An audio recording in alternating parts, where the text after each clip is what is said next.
No.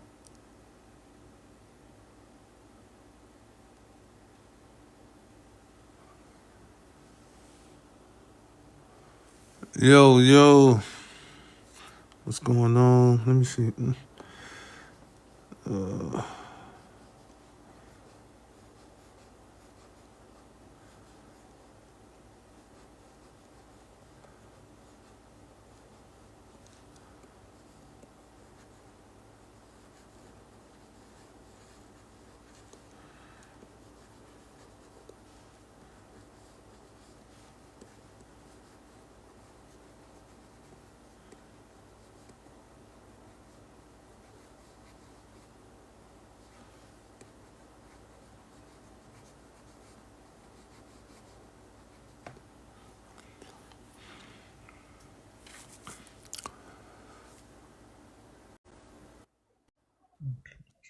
Yo, Hey, what's up, man?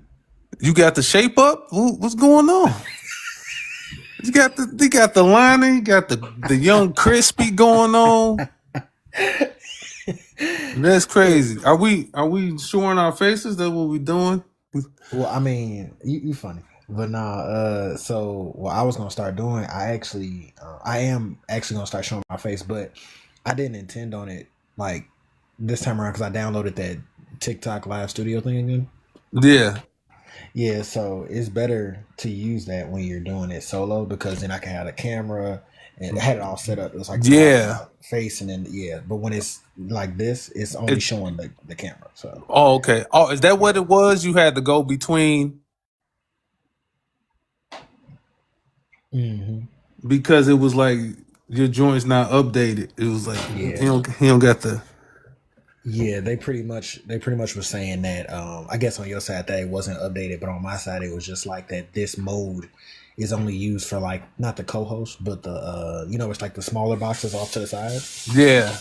You. Yeah, it was more so for that type of live, but this one where it's like, how we've been doing it, it's only gonna use my camera as if I was using my phone, which, I'm not using Okay. it. That makes sense. Yeah, Yeah. so You got pretty you got much. different modes. Yeah, so I know in the future that this will be something I do like through the TikTok live studio will be something I do when I'm doing it solo. But as Right. of right now, I'm gonna jump off this live and then do it on my phone, so Okay. that we can do it the way we always be doing it. Okay. Okay, All right. all right. All right. That it was like you got the shape up, bro. You got that crispy, man. Young crispy, man. What's going on? I'm gonna tell you that story in a second. Hold on. I'm about to get back on in a minute. All right.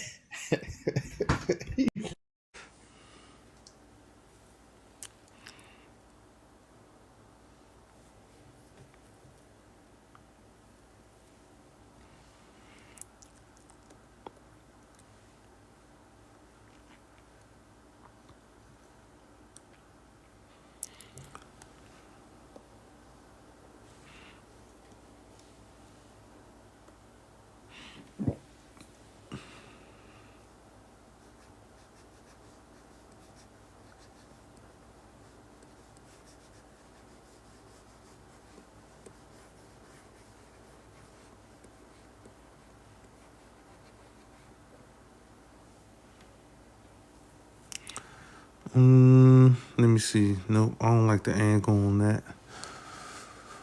What's up? What's up? Thank you for joining, everyone. I'm trying to figure out this young artwork. Working in Medibang. Shout out to Medibang. It's fueling the dream. Let me see. I'll just go back. What's the name of this tablet? What's the brand? The XP Pen. I'm getting used to this. I'm used to the iPad when I could just touch it and squeeze it. Pause.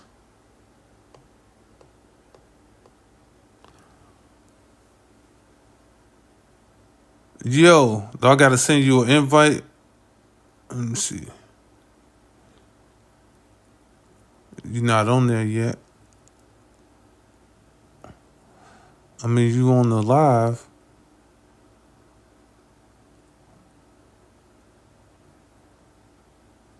you got to go live on your own too. Or I can't invite. There you go.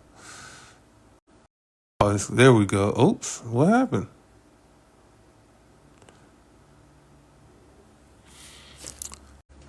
Oh,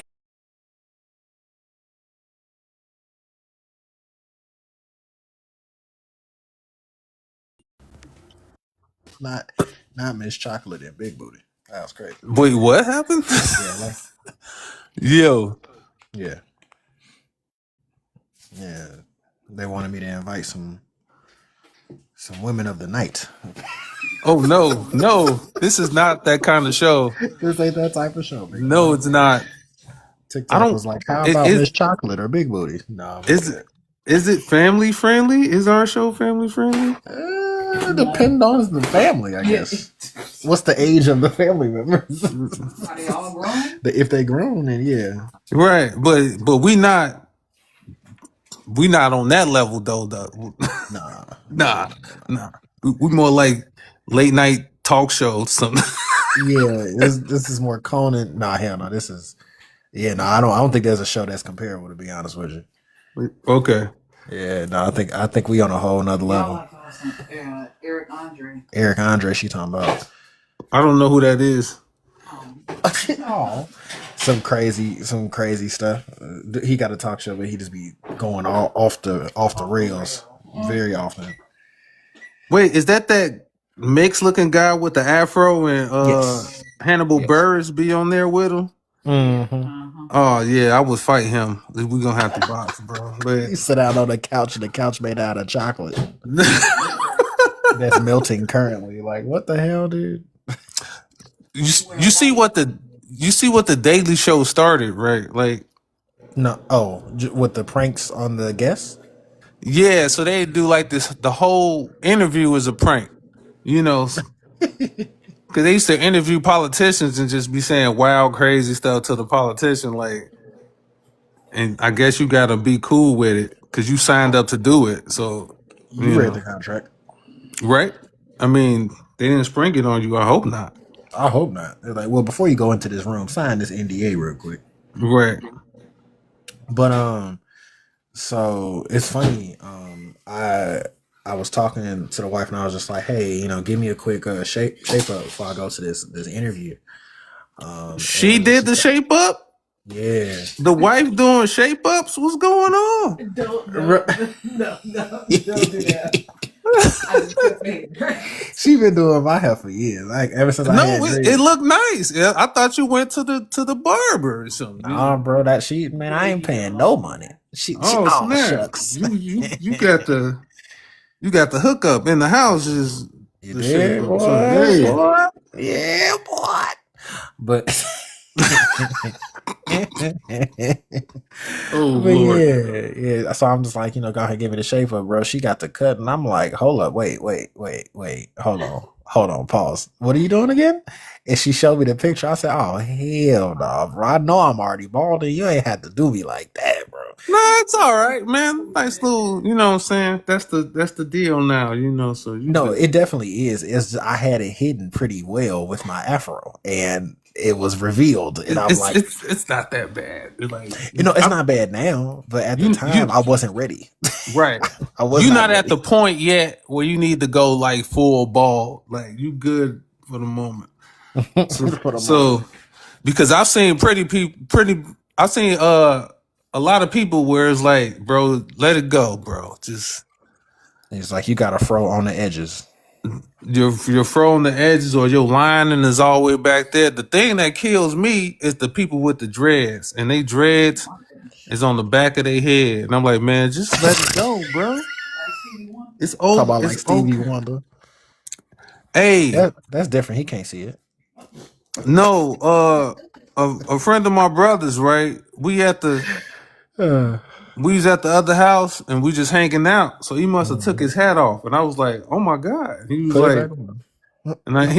and I just like touched him on the shoulder, like, "Just let it go, bro." He's like, "Nah, man." So I start giving him a pep talk. All right, look, bro, like that's what I'm gonna tell you.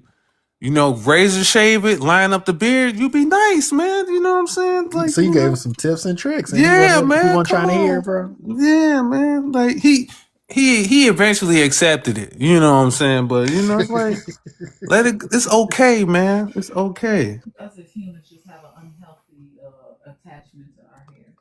You say it's unhealthy though.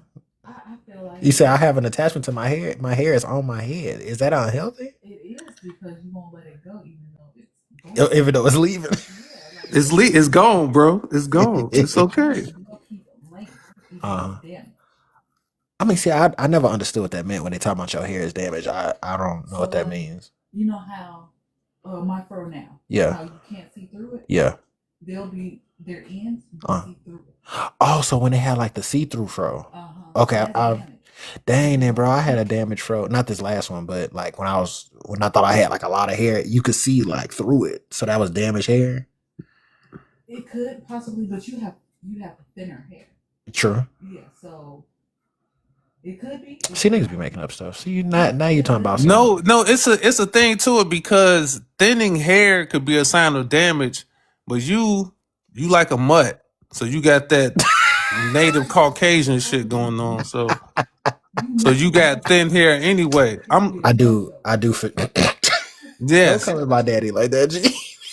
I got the same thing. Like when I had hair and my hair got a certain length, it was like dog hair. That's how it felt when you rubbed your hand through it. It's like spiky and sharp, and it don't like start curling until like it gets long, But now it's gone, so now I'm bald. Now it's gone. Sounds like a sad story. I accepted it. I accepted it immediately. Like, when I was going to my barber was like, "Look, man." And I was like, I know, bro. I know. I was like, just give me a couple more cuts and then we could just knock it off. You know what I'm saying? Let me get a couple more. Let me get 1-2 out of this. Let me get one more. And then we just gonna knock it off next time. You know what I'm saying? So funny. And then he was like, all right, bet. He's like, because he called it cow licks. When it start rounding out, you know how you got the line straight across, but then when the corners of your head start going in deeper than the front side, you get that like that M situation going on. Mm-hmm. Yeah, he's like, it's time to wrap it up. That's funny. Yeah, so I'm like, yes, I've seen this before. Let's address it now. Yes. So. And I went bald, and I keep it shaved down. It looked nice. So, do you use like a blade, or do you do something different? Nah, I use a blade. I use a full bladed razor, and what I do is I just do a little quick shave every time I take a shower. So it's like I do like a dry shave, and it just keep it low. That's it. Okay.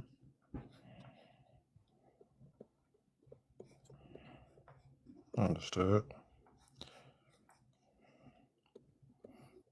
I'm surprised Evan still got his situation going on. Oh no, I'm not, because I'm 100% sure that if he cut that hair off, it's struck, and he ain't gonna let that go, bro.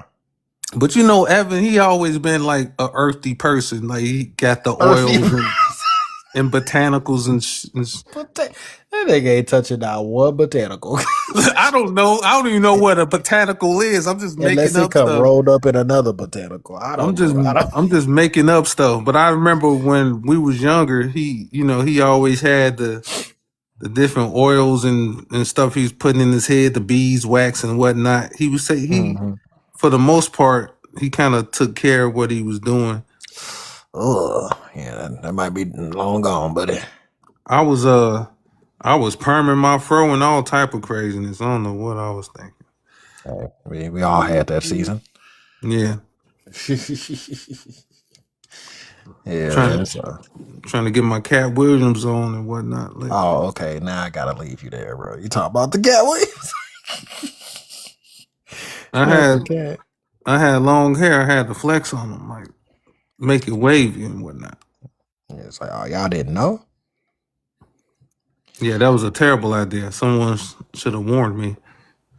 No, they knew. They was like, yeah. Sign this NDA. Just set them up. Set them up for failure. Line them up. Oh, give him a few years. Oh, he'll find out. Right. Mm-hmm. That's why I can't stand about black folks, man. What, just let you fail and don't say nothing about it? Yeah, man. No other people do that. Other people pull you aside. Like a good barber. Not even like a good barber, just like culturally, like, you know what I'm saying? Cause I just like right before we got on the live, I watched a clip about somebody saying like, should we what's the word he used? Like, should we regulate blackness? Like kind of like he said in all ways, because he said every other culture kind of like gatekeeps and kind of like polices their culture, like to say, okay, this is the real mugs, this is the fakes, and like you got to qualify to be in here. You know what I'm saying? Because he ain't just take it as by race. He took it by like if you to get into skateboarding. You know what I'm saying? They be gatekeeping skateboarding. If you went to gaming or whatever, even hip hop people like, okay, these are the real hip hop people, these are the fake hip hop people. Right. But he said like in America, and his words were like blackness has been packaged as available for consumption by everybody. So it's like, I get that. So now it's like, okay, we're not allowed to police our own culture because I guess it's for everybody. Who decided that? You know, the free admission sign. So it's like, and I think that's kind of how we kind of lost a lot of stuff. Like, and that's why some people even dare to say, "Oh, black people don't got a culture." Like, what? What is that? But well, maybe there's some truth to that because maybe we don't have a culture because we sold it. I guess once you sell something, it's not yours no more. You feel me? Like now they got my book and they ain't even, you know what I'm saying? They don't even care about it. They just put it in the closet somewhere. See? But you know what?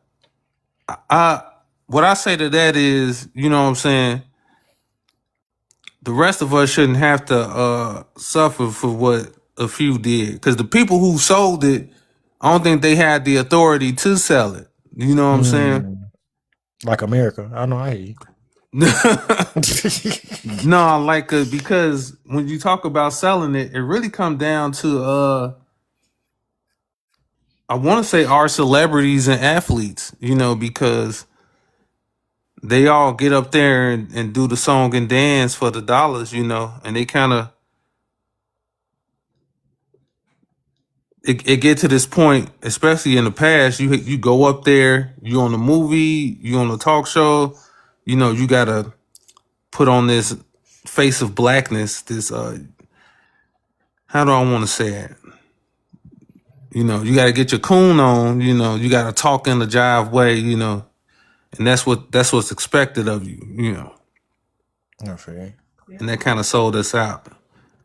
You said stereotype, What would you think? Wait, what are you trying to tie that into? What he's saying? Yeah. What that you Be a certain way. to sell the culture? Yeah, you gotta have a bamboo hoop earrings that's gold chain and tag your pants and talk ghetto. Yeah. To seem like the authority on the topic. Exactly. I mean, you gotta think about it.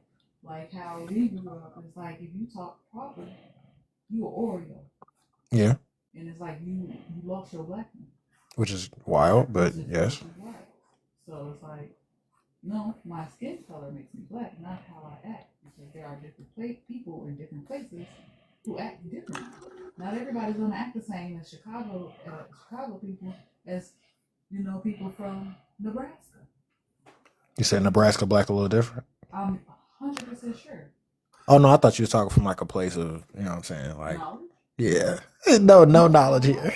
A lot of black people are different from Chicago. True. When we went to Colorado. True. Yeah. Those black people are way different.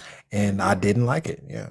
Because it was a culture shock. Yeah. We're so used to even our suburban. Well, we're technically suburban. Yeah. But we're a different. It's a different. It's layers to it. It really is. Yeah. Like. Our like Orland Park. Black versus white, or even up north. Yeah. Not white people. Black people are different from us out here in the south suburbs. Black people are not a monolith. Is what you're saying. Thank you. Go ahead, Ken Peel. Shout out. You know what I'm saying? I feel you. Yeah. So when he was saying, when you were saying that whoever it was who was responsible for the selling of said culture were not the authority and didn't have the capability or the ability to actually sell something that they did not own, it becomes this thing where I wonder if that price tag is the reason why people feel safe saying that Black people don't have a culture, is because everyone else knows that it got sold by an inappropriate party, but no one's going to go back and be like, all right, so we came with receipts and we're here to take it back. No. It's more so like it's kind of got sold so many times over that it's like, well, who exactly are we going to get it back from?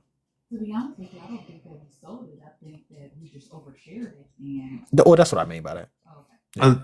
I think I think that's the component of it is like it is. I say sold because people make money off of it and we don't make money off of it. But also the oversharing is like people say we don't have a culture because they can embody our culture and then not give us credit for it. So 1,000 Korean kids can break dance all over the planet and they'll never say it's Black culture because then you gotta give us credit for you break dancing because we invented break dancing. You know what I'm saying? They could do graffiti all over the place. I seen another video with like the choir from a white church, emulating the Black church, and they getting real super soulful and my comment was this is a sign that we are marked for extermination because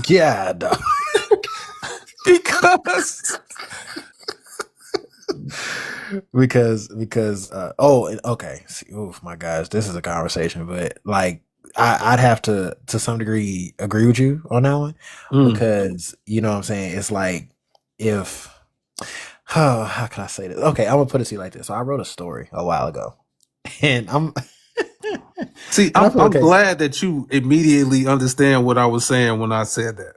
Yeah, because it's something I've definitely thought about, and I think has a lot of truth to it. Is that so? I without dropping too many names, I came up with this idea for two different tribes, and what happened was, tribe A, tribe B. So of course, tribe A is first, tribe B is second. So tribe A runs the planet for a very long time. Eventually, it becomes this moment where, because of some level of divine knowledge, they have to make way for tribe B, which they know is coming. So it's just like, we're gonna, take care of the planet. We're going to raise it up. We're going to, nurture it and this, that, and the third, so that when tribe B gets here, we'll be able to pass that knowledge on to them, and then they can take on moving forward and welcome in the next tribe after that. Cool, whatever. So as they're doing that, it becomes this thing where everything that tribe A laid the foundation for, tribe B ends up expanding on. So whether it's like basic farming techniques or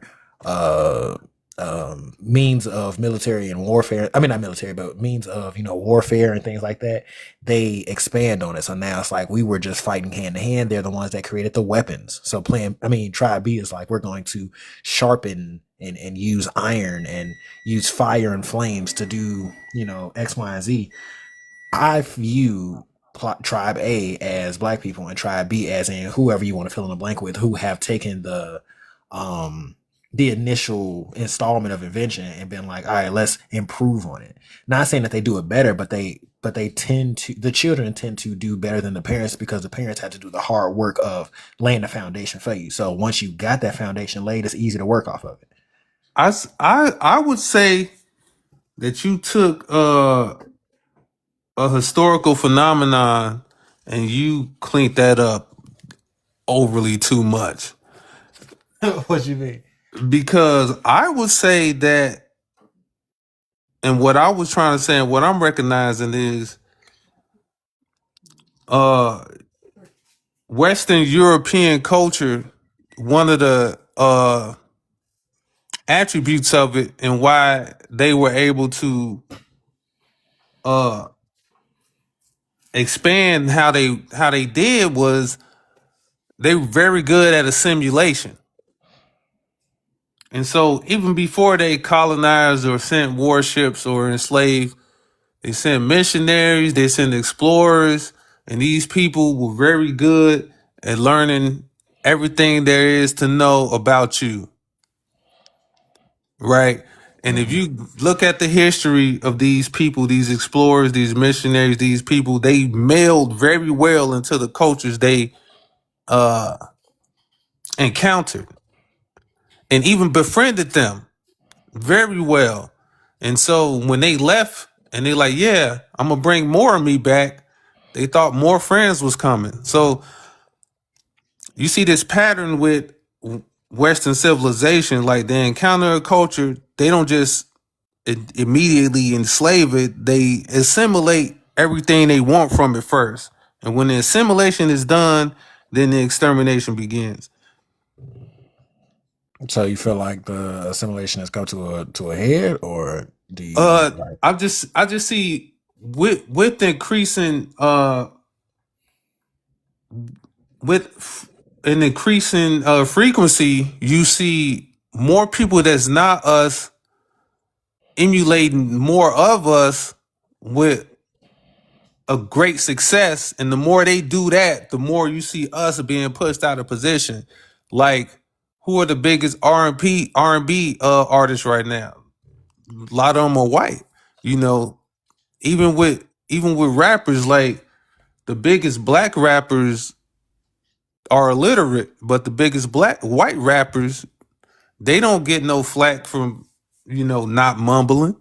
They could spit as articulate as they want to, and it's okay. And they don't have to talk about killing and all this type of stuff. They talk about having a fun, good time, and and so just like the whole thing with Jack Harlow right now, even though he getting a lot of pushback for what he doing, but it's not really affecting him. All it's doing is really giving him press, and so like somebody even pointed out, they talk about the way Gen Z talks, right?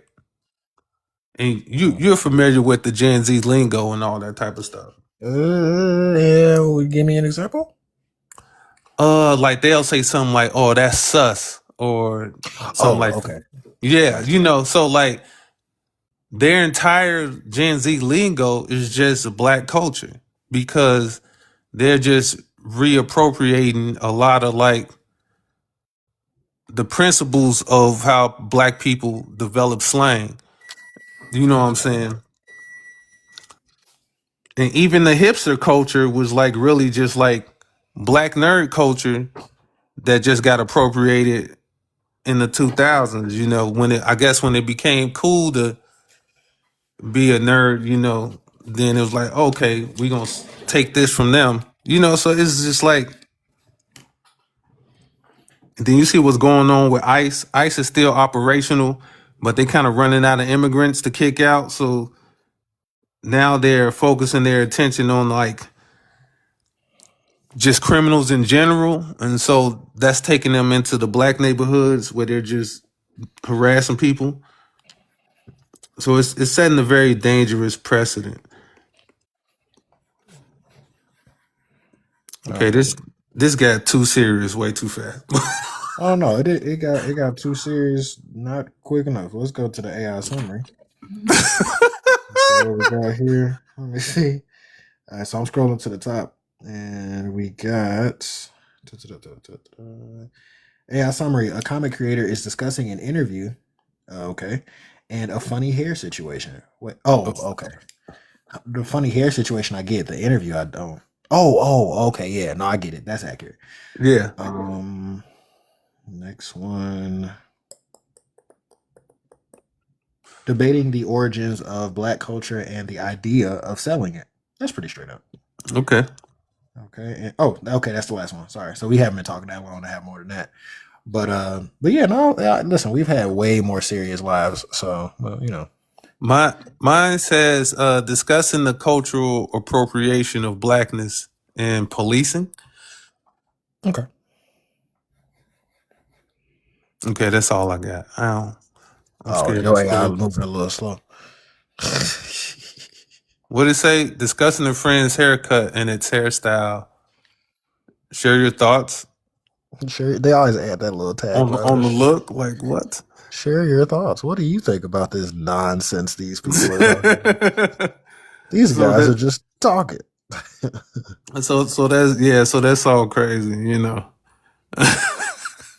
Oh, so is it okay to talk about your interview and Yes, of the course it details? Like is. what exactly was it about? Like, because I was confused. I thought it was a job interview. No, like no, it was like kind of like the interview you did. You know, when you dude had you sitting next to the bricks and whatnot. You know, not those kind of regular The bricks, bricks. not the keys, but As you sit next to the drugs. Remember no the drugs? no Nah, but yeah. no, because it's a guy like he into comics, so he on his page he's got bunch of a bunch of stuff. So I guess he just do random content, but you know, he reached out about Bloody Knuckles specifically.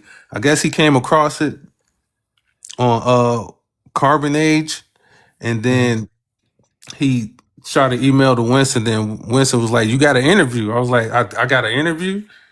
So he connected us and we set it up. You know, and he was just asking me about what the books were about when I started, the whole history of everything and stuff like that, what the plans Mhm. for the futures were. And I told him like, cause I sent him links to a bunch of content. He didn't go through much of it, but I told him, look, take your time, go through it. We could do it again, read some stuff and, cause we also talked about like the need for Black creatives to like be more collaborative and, and kind of creating our own space. Cause I told him like, as far as us making comic books, like if we're steady, if we keep entering their space, we're never gonna be able to compete. Like I'm never gonna go to a convention and do bigger than Superman. Superman is always gonna beat me at a normal convention. But if we start making our own spaces, then Superman ain't there. No, I get that. And then You people know. can go to that place to see Superman, and y'all can come over here to see us. And then that's when we can start, as independent artists, start to compete because we coming out from a different space. So One Piece can compete with Harry Potter because One Piece is in its own space. Do that make sense? Mhm.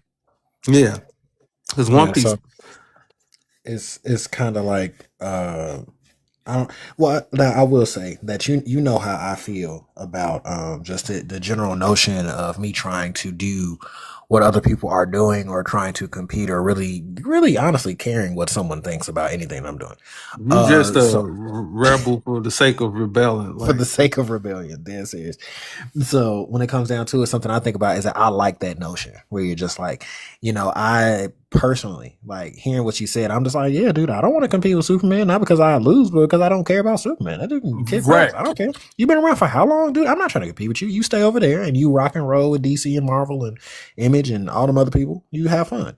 Now, for me, I would love to go to a place where there's a whole bunch of people I don't know, a whole bunch of people Right. who are doing stuff that are like 100%, original. And originality is a debate for another time, but it's just like original enough where it's not like you are working on the latest Spider-Man comic book and you've made a career out of working on Spider-Man comic books. It's like, no, what are you doing originally? Like, even if you've done that, what are you doing? And I want to look at that through a lens that is not immediately comparable to these long existing, long standing IPs that is just like, well, it's not Spawn. It's like, fam, okay. Like, I'm looking for something that's not Spawn. Look for something that's not Wolverine for the 50th time, or something that's not, the latest installment of the Avengers where a different person is the leader now. No. Like, I'd rather see a grouping of people who are not trying to compete with these long-standing IP because they've had their run for so long that I don't even want to see it no more. And you know what? I love that take too. Like, it's not a take of like, because my take was kind of like, okay, they too big. Let me go over here. Your take is like, no, move out the way. Like, Like, please, like, you've had it. You've had it like, for so long. like you're fat now. You don't need to be on the stage. No, for real. For you real, bro. you've eaten enough. move, and I love that idea. Like, do we knock their space down? Should we just do that? Just No, I think what's better, and and we're talking, and I feel like speaking an analogy, like how Jesus would talk in parables. It's like yeah, speaking an analogy is this thing that I think helps my mind expand a bit more. So it becomes this thing where it's like, no, let's not take down their walls. Let's not knock down their kingdom. Leave it. Just leave it. Like, mind you, I'm a very big Daredevil fan, but I will not deny you the fact that like this nigga should be like 50 at this point. Like he's been 30 some years old for like the past 50 years. Like these things can be left and we can just walk away. And if we walk away, who's going to go to visit them? Like who's right, going to go to the convention looking for them if no one, like we don't care about that no more. So I feel like a collective just being like, because there's enough creators, bro. There's you, there's Winston, there's all these other people on social media. At least maybe they don't have the biggest traction, but there's all these other creators that if you just get on Instagram, it's not like the only two places you can go find comic books is these two humongous buildings. It's like no, there's a bunch of smaller places you can go to. right, And there's a whole bunch of other creators that you can go and support and read and just discover brand new stories. But because all these other places have huge neon signs, we almost miss the small hand painted signal that's just like, hey, right, I saw stuff too. I say let's just make our view small. Make our view small. right, Yeah, just shrink it down because we don't even have to even pay them no attention because everybody be like, we're the new Marvel, we're the new we're not the new anything. We're just us. We're just us. right. I'm me and you're you, and I like what you do. You like what I do. I don't like what they do, so whatever. You know what I'm saying? But we don't have to even pay them no attention no more because they listen. I promise you, they have a whole corporate entourage of lawyers and people and people working around the clock trying to make sure that your attention is grasped on the next Green Lantern and like like why Right. honestly why And see, and because it was after Marvel and DC got bought by Warner Brothers and Disney, and then the comics they start treating the comics a certain way. There's been like this huge scare. They're like, okay, the comics industry is going to collapse and the sales are down, and and it's not really the industry. It's just Marvel and DC. And I always thought like if Marvel and DC, as far as comics, because the movies ain't going nowhere, but if their comic book companies just disappeared, that would be the greatest thing for indie comics to ever. 100%. And I feel like to a certain degree, it's kind of like that thing where the people, because I've heard two different sides of the same argument, where it's just like, man, we just need to go ahead and just tear the whole government down because we can start over from scratch. And other people be like, bro, do you know how much turmoil will come out of that? And Right. what I say to that logic in terms of comic books is good. Right. Good. Let it be a bunch of confusion for a little bit because out of that confusion will, sadly enough, to a certain degree, will arise, like it will raise up like another big bad villain. Of course, like that's just how most cartoons and animations and stuff go, is that you take down the previous kingdom. And of course, from those ashes, someone who, has some revitalized viewpoint on whatever the previous villain was doing, they're just like, well, we're going to do it for freedom. And we jump on that bandwagon and you find out they're evil. Understood. Right. But at least we'll wipe the board clean. We'll be able to look at it and be like, okay, we like superheroes because superheroes are cool, but let's give a different take on that because Yeah. we've already seen what all these other takes are, and some of it has success that we can respect. Other parts of it was just like, okay, you guys keep, kind of like tricking us into liking it versus us just genuinely feeling like this is a good piece of art. It's like, it's just I've been a fan of Superman because my grandfather was and his grandfather was, and it's just been here forever. So Right. we're just here for Yes. the latest pet that they have, Super Turtle. Like I don't know, like we're we're just here for the next thing they do. But I feel like just knocking them off the table in the sense of just not paying them attention anymore. Yes. It's almost like I think that's really the best move because trying to fight them, oh hell no, dude. Like you No. said, like I'm not gonna try to put my table next to the latest, Superman installment or something. It's like no, there's no way I'll ever be able to compete with that. So Right. I'm just not gonna show up to that. How about I go to or like you were saying when okay, let me back this up. Something I think about is when I realize that you and I know Winston, right? That's 3 people right now. Okay. Okay. He's got bodies of creative works that he can sell. You have bodies of creative works that you can sell. I saw your box. I also want to talk about that. But you got boxes of books that you've been selling for years. Different boxes, not like it's the same one, but Right. No. you Right. have content that you've been working on for years and you've been building a brand over the years of just stuff that you could do solo dolo. And there's things that you specialize in. Like I've always told you, the skills that I feel like you have, that it's just like, bro, your level of just push and workout is crazy. Like you've done, let's say, approaching 5 books in like, I want to say maybe, I may be wrong, 2 years, 2, 3. 3 years. 3 years, 5 books. I think that's crazy for a one-man army to be doing. Now imagine if that one-man army had an assistant doing this part over here and another person was doing the merchandising and the marketing and the advertising and blah blah blah, and that team was built around how quickly you dole work out.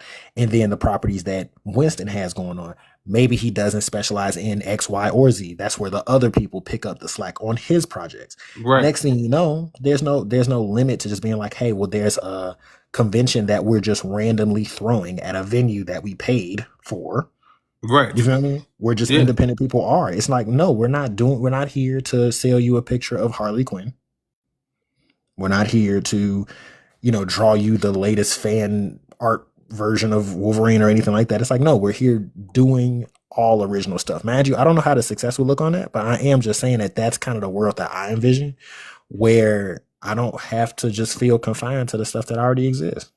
I mean, this success is it can be great. It just really comes down to like doing the work, because like when it comes to the physical spaces, you got to show up, and then when it comes to the digital spaces, you got to be mad consistent, and that's why and I wrestle with the consistency a lot, because some weeks I'm posting 2-3 videos a day, and some weeks like I don't post at all, so it's like there's that thing.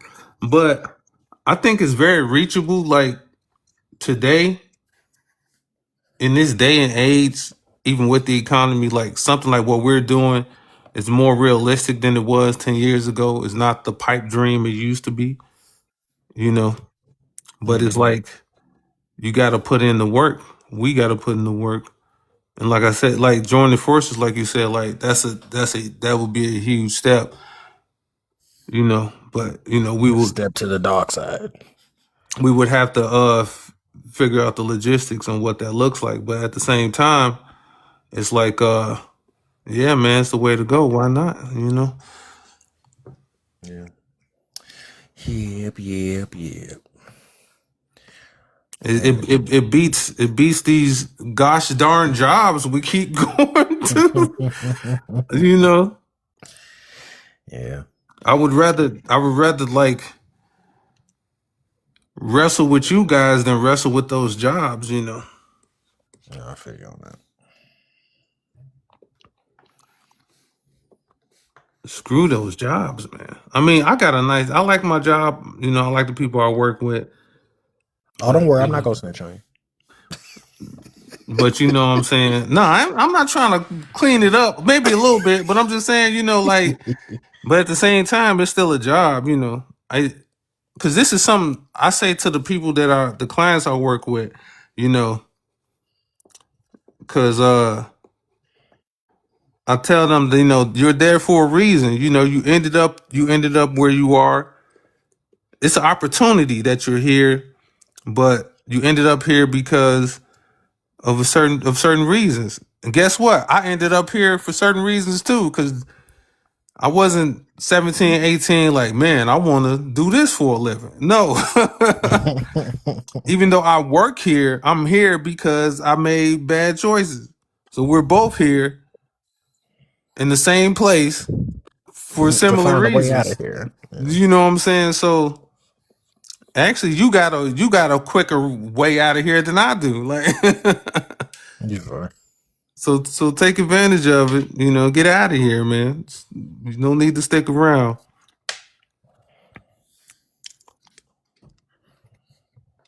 Ooh, books. Oh, it's like an actual bookshelf. How trippy.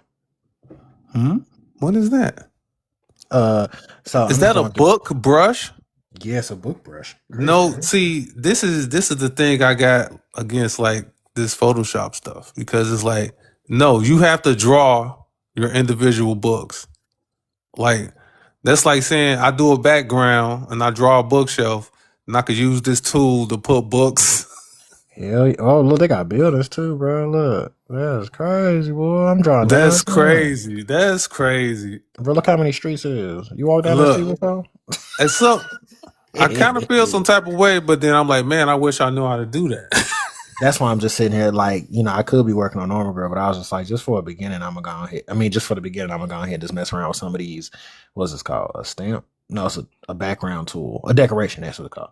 So I'm just using the decoration to see what all the, see what all the stuff they got up on here. Yeah. Yeah, see what's going on. Little paint splatters and Is, stuff. is, Yeah, huh? is that Photoshop? No, that's Clip. That's Clip Okay, Studio. yeah, clip. I think as far as like what we're doing, Clip Studio is a lot better than Photoshop. Yeah. Now I won't lie. One thing that I remember, because it's been a while. It's been maybe 2 to 3 years, possibly. That I haven't used Photoshop, but I will say that, like, from what no, it's been longer than that. That was Illustrator I was using, but Photoshop for sure. Like, you can draw and put layers and do all this other stuff, and it was very good. But the one thing that Photoshop has that Clip Studio definitely doesn't is like filters. Their filters, they have so many filter options where you can really turn up the effects on an image a lot easier on Photoshop versus Clip Studio, where Clip is Yeah. really just for comic books, whereas Photoshop is like you could literally take the sky out of an image and change it to a night sky and change the lighting on you to make it look like you're walking under the moonlight versus the sunlight. And Type of yeah, it get crazy.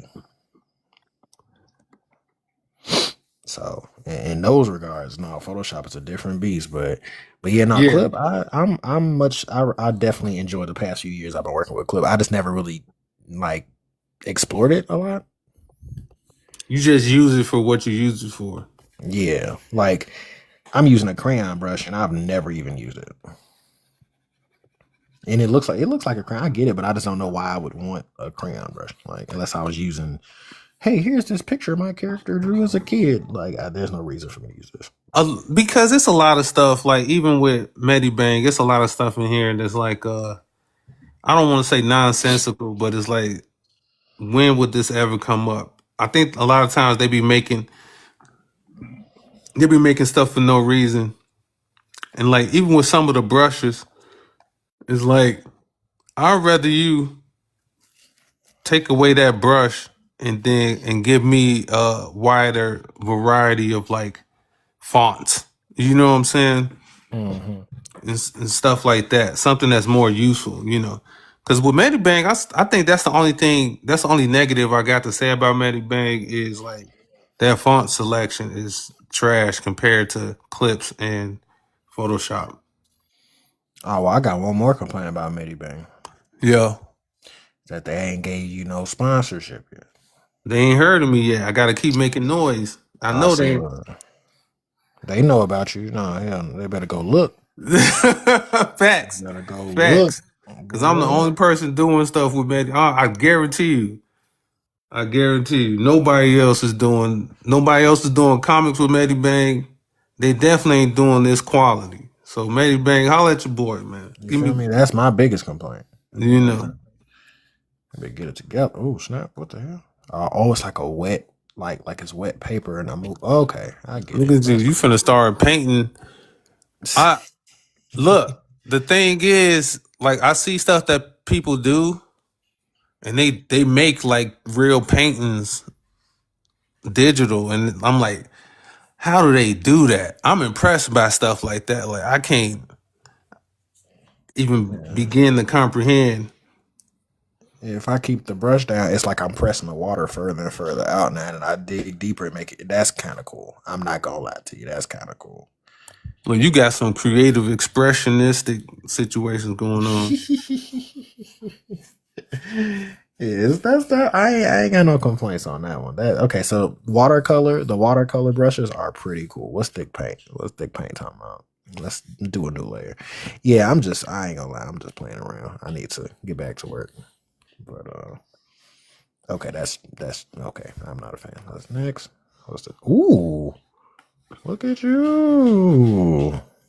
What is that? It's called a gauche. Oh, Gauche. ghost. Okay. Gauche.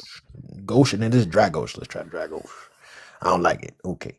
Thin Dragos. That looks like a marker. Next, oil paint. That's Because something I want to get back into is like drawing for fun. I feel like the only time I draw is when I work on projects, and I feel like that's kind of stifling. yeah. I haven't drawn for fun in a minute. I did. Matter of fact, yes, I did a couple days ago. But it's just that's the thing. I can't do it digitally. Like what I'm doing right now is really exploring for work. Right. Right. But like on paper, yeah, I typically draw on paper for fun. Right. Yeah. Always. Yeah. Only time I'm on the screen is when I'm working. Yeah. Oh snap! So if you do a light, it's almost like an actual brush. Okay. It do a little fade out. That's sniz out. Okay. Yeah. Now what's this? Thick oil paint? I might have to use you. Because because I'm very surprised at how well the books turned out Yeah. as far as the new cover. So I keep telling people like, yeah, I'm like, man, Devin told me I need to change the cover. What they said, they was like, he tweaking. Nah, they didn't. This is what happens because this the second time something like this happened. The first time was like, back in the day, we used to have conversations about me like cleaning up my style, right? Yeah. Yeah, so like I would mention you in reference to that, and then someone would say, "No, remember when I told you to do that at this time?" And you know what I'm saying? So, Give me my credit. right. So then the same thing happened when I was like, yeah, I was talking to Devin. We was talking about the covers and blah blah blah, and it's like, yeah, because remember what I said that one time, and I'm like, I guess like, Like, stop lying. You ain't say like, that. I mean, they probably did, but it's like I don't know. I feel you. Yeah, it's funny because something I think about is like people will give me some advice and stuff, and I'm just like, I don't know about that. That doesn't sound valid. Boo. And it'll probably be like maybe a year later. I'm just like, oh, wait, this isn't a bad idea. And then somebody's just like, yeah, I remember I told you that. I'm like, yeah, you did, but like it wasn't the right time. Right. Like what you said, it may make sense 100%, but it just didn't quite click for me. I don't know if I want that there. Yeah. So over time, stuff Yeah. works out at the time it's supposed to. But another thing though is like, I don't know, like I feel like if you give somebody advice or you drop a knowledge or something, like let it go. You know what I'm saying? I can't remember the last time I told somebody like, yeah, cause remember I told you that. Like no. Like You remember? but I recall a lot of times like people repeating my words as it were their own. And I don't say what I feel is like when I hear that, I feel grateful that okay, it got in there. Cause that's the whole point. The whole point was to impart the knowledge, and the knowledge stuck. So then when I hear you paraphrasing something I told you a couple months ago, I'm like, yeah, all right, it worked. That was your confirmation, pretty much. Right. I don't need to, because after you say that, I don't need to chime in like, yeah, because remember I told you that. Like. But the thing is, people shouldn't do that because you didn't make it up. You got it from somewhere else. Like, you know what I'm saying? Like, It's so funny you mentioned that. I feel like I definitely have done that at time. Well, I would say time and time again, but I've definitely done that in my life where it's just like I'll give advice and hope. I maybe not in hopes that someone eventually says, "Man, you was right," but I watch it work out, and I'm just like, all right, so I'm not gonna ask him for it, but You should maybe, never ask for it, but maybe eventually, I kick it with you. No. You'll just be like, hey, I just want to let you know, man.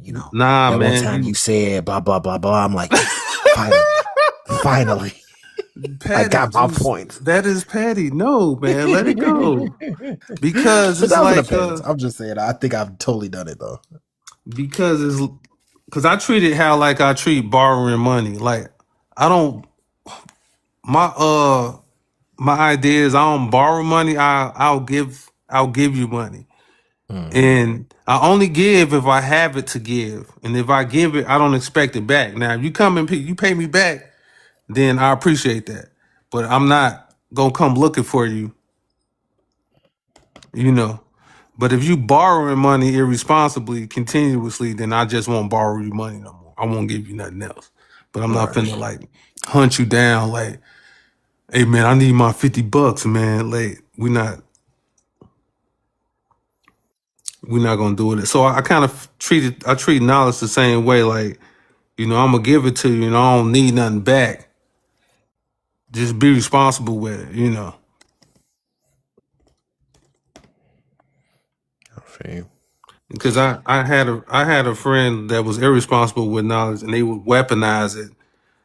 Like we'll have conversations and then I'll see them weaponize the information to, I'm like, no, don't, what are you doing? Don't do that. Trying to one up somebody or embarrass somebody or what are you doing, bro? Like that's not, first of all, you took what I said way out of context.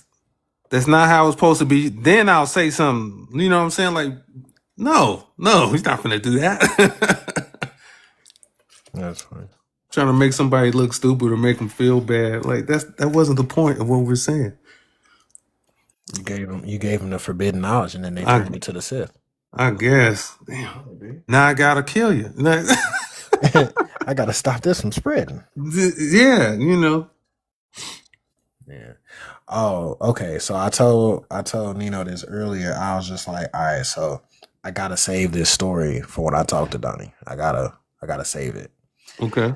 Cause I was like, I'm not finna just go around telling. I'm gonna tell Evan tomorrow, but I was like, I'm gonna save it for the live so I could tell him this story. So yesterday, fresh off breakfast, we sitting around like we cleaned up the kitchen, about to go sit down, kick it with the kids, play with some Barbies or something. We figure this out.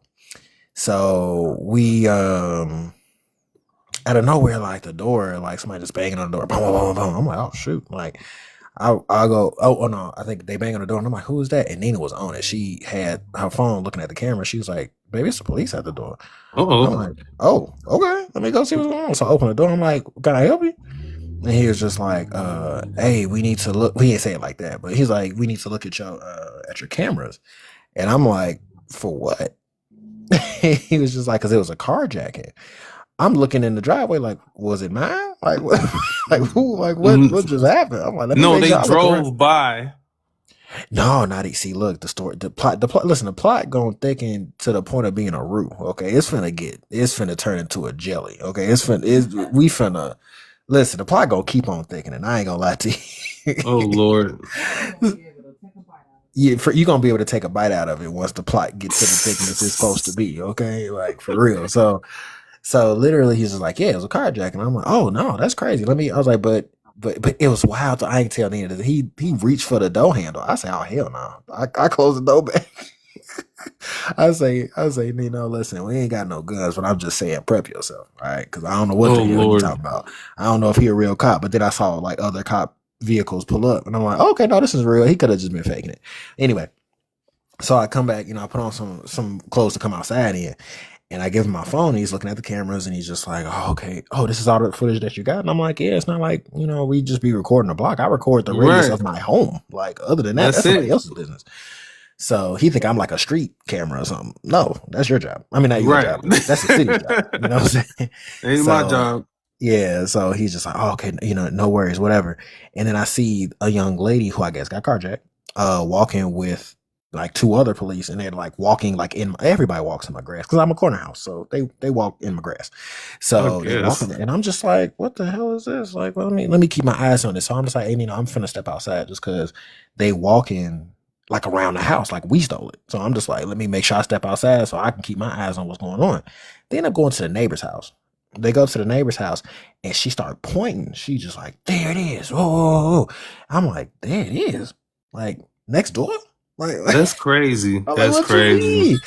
So I'm kind of like I ain't gonna lie, I got almost in detective mode because I'm kind of like at an angle trying to see like, is this close? Like, let me verify the situation. So come to find out, there's this white car that's typically parked out front of the house next door to us or in the driveway that we seen. It's been like a nasty car, like it got smushed. So it's like on both sides of the vehicle, it's just all smushed up. And in that car apparently is her car. I see that car every day. Okay, Right. just about. So it's a regular thing for me. So I'm just like, okay, whatever. Like it's just like there it is right there. Why is it missing a wheel? Like a whole tire is missing, all type of stuff going on. So I'm like, oh my god, dude, has that been a stolen car this whole time? What's going on? I'm so confused. I'm like, I'm going in the house. I don't know. I'm done. So I go in the house and I call the neighbor whose house they're walking around currently. I call him and I'm just like, hey, bro, just heads up, it's some cops just, roaming around the premises looking at your They car. all in your business. Yeah, I'm like, I don't know where you at, but I'm just, just a quick little, review. You might want to stay low. Like I don't know. They might be looking for you. They might be looking for you. I don't know, because I ain't no street nigga, but I'm just saying, I'm gonna tell you, like, hey, bro, You gonna tip them off? I tipped them off. I was like, hey, bro, just heads up, bro. They in your crib. Well, I'm not in it, but you know what I'm saying. They right, pretty much. Pretty much though. They for real in your crib. Because if they in my backyard, you in my house, as far as I'm concerned. So I'm just like, all right, yeah, they in your house, but that's what I was going to do. I was going to call and be like, hey, homie called me as I'm walking in the door. Right. I'm like, yeah, hello. And he's like, yeah, hey, bro, what's going on? I'm like, nigga, you tell me, nigga. Right. Like I'm the one I was about to call you, and he just like, yeah, no, what he say? He was like, yeah, no, they talk like I can hear. No, he ain't say he can hear. I'm sorry, I made that part up. That's just what I thought. But he was just like, yeah, what's going on? I was like, yeah, some girl outside talking about the car and all this other stuff. And he was just like, bro, that's my baby mama over there tweaking, talking about some, I stole the car and all this other stuff. He's like, bro, just what he say? He was like, bro, just go outside and tell them that you be seeing the car out there all the time. And I just left for work. I'm like, okay, no. I'm not gonna do that because I'm not finna lie for you. I didn't see you leave for work. I've been with my family this whole time. Yeah. Now, what I will do is I'll go back outside, and if they ask me something, it's like, oh yeah, no, that car is out there all the time. Like I don't know anything about it being stolen. Like that car, I live here. And I'm unemployed, so I see the car all the time. So I don't know what you're talking about. So I go back out there and I see the girl, and I still got him on the phone. I see the girl, I see the cops, and I flag the cop down. I'm like, come here real quick. And I was just like, hey, listen, the person who I seen driving that car all the time, he's on the phone. You want to talk to him? So I give him my phone. Cop walk off. They talk for a little bit. He laughing and stuff, and he ended up giving me the phone back. So I'm thinking it's square. So I hang up. Now the girl is like, was that him on the phone? Man, tell that nigga. She finna beat you up, bro. You in? No, hell no. I ain't gonna lie. She finna give you the business. I did think about it because I was in my driveway, but I'm like, it's like 3 cops between me and her, so I felt a little bit more safe. But I was like, listen, man, he's just my neighbor. I don't talk to this man. We swap numbers just in case something happened like this. And it's just like, hey, bro, I'm calling you because I seen somebody trying to hop your fence, or hey, calling you because something is on fire. Whatever the case may be. Like I swap numbers with all my neighbors just to make sure, hey, if you gone and your garage door is open or something, or I see somebody looking suspicious around your house, I'm gonna call you and be like, hey. You a lot better than me. I would let the shit go down. It was our first home. It's our first home, so my thought was you're trying to be a good neighbor and whatnot. Trying to. Yeah. Then this is why you don't. Yes. Story. See, wife don't walk in. She like, man, it's gonna get thicker than, you know what I'm saying? It get worse than this. Oh, nigga, it gets so bad. Oh my gosh, it gets so bad. Wait, did Nina put the pause on the lady? What happened? No, see, I ain't gonna lie to you. No, she didn't. She didn't have to. It became, oh my gosh, bro. It got so crazy. I almost had to put the pause on somebody. Hey yo, man. Dang. Oh yes, I go over there and I'm just like, she's like, so what that nigga talking about? Blah blah blah blah blah.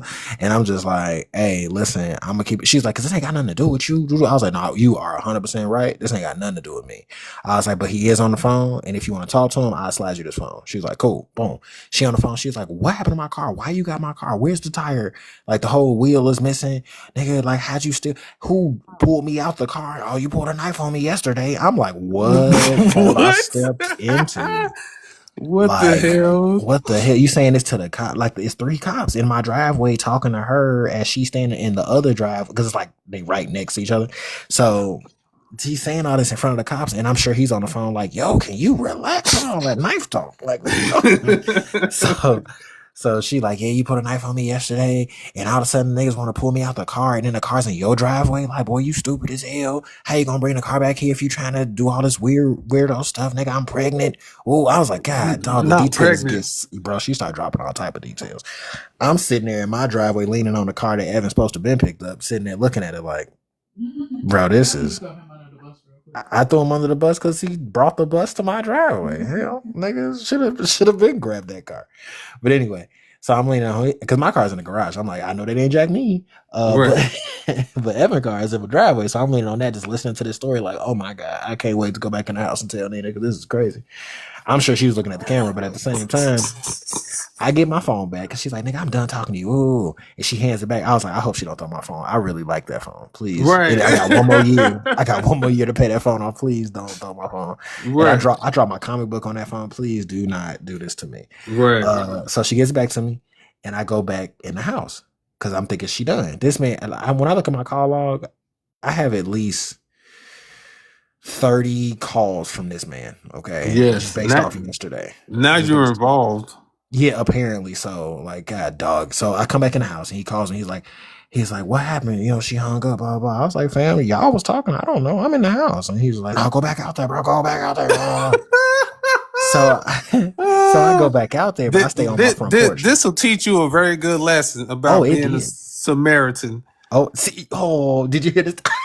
Not her pointing. She irritated as hell.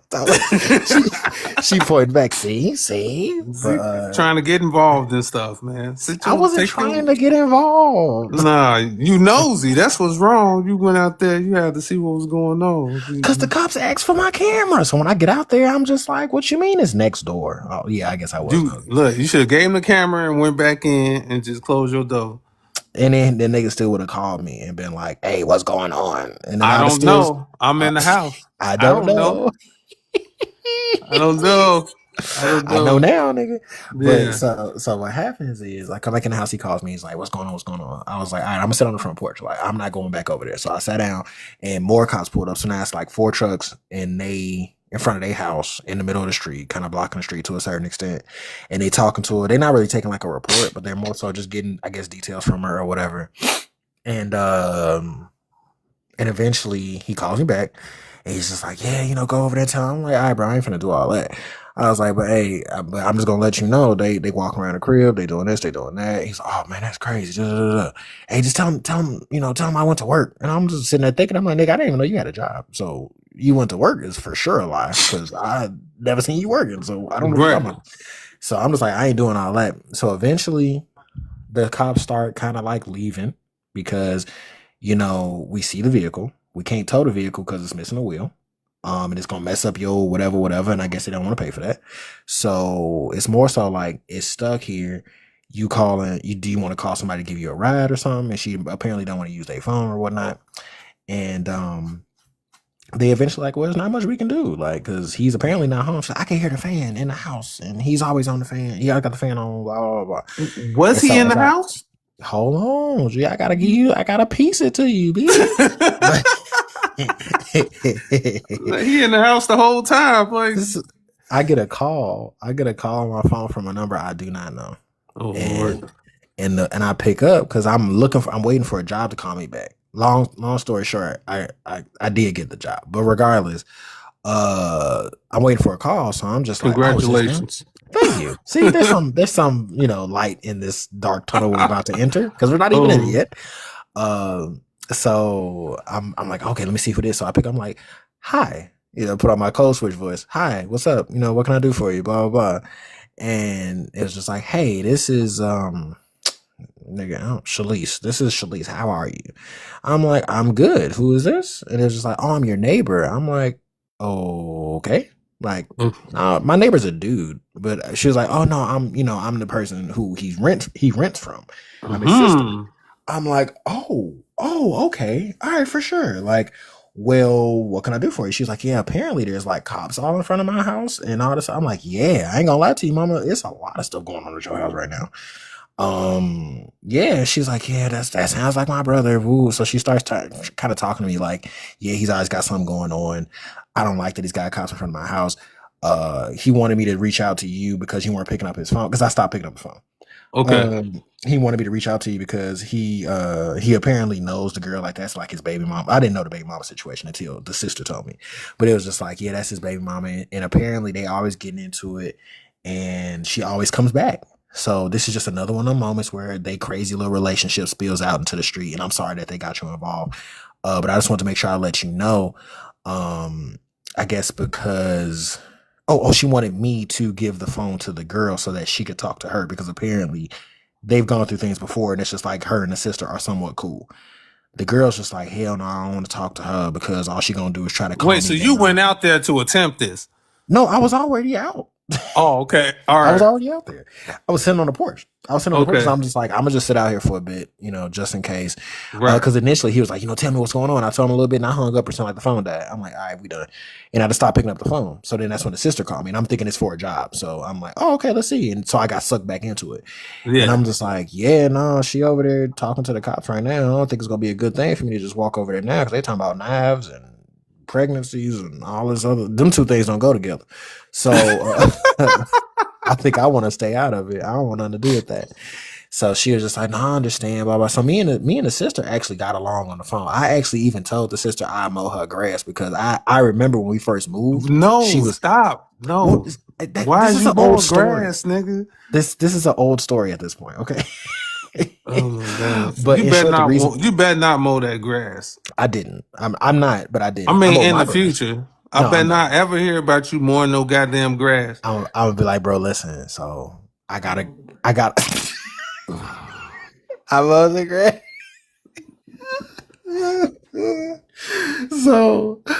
So she's like, I told her, okay, because we having this heart to heart where she's just like, yeah, I'm gonna have to get him up out of there because that, that's our actual home, but we rented out to him because we live on the west side now and all this other stuff. And I'm just like, yeah, I understand.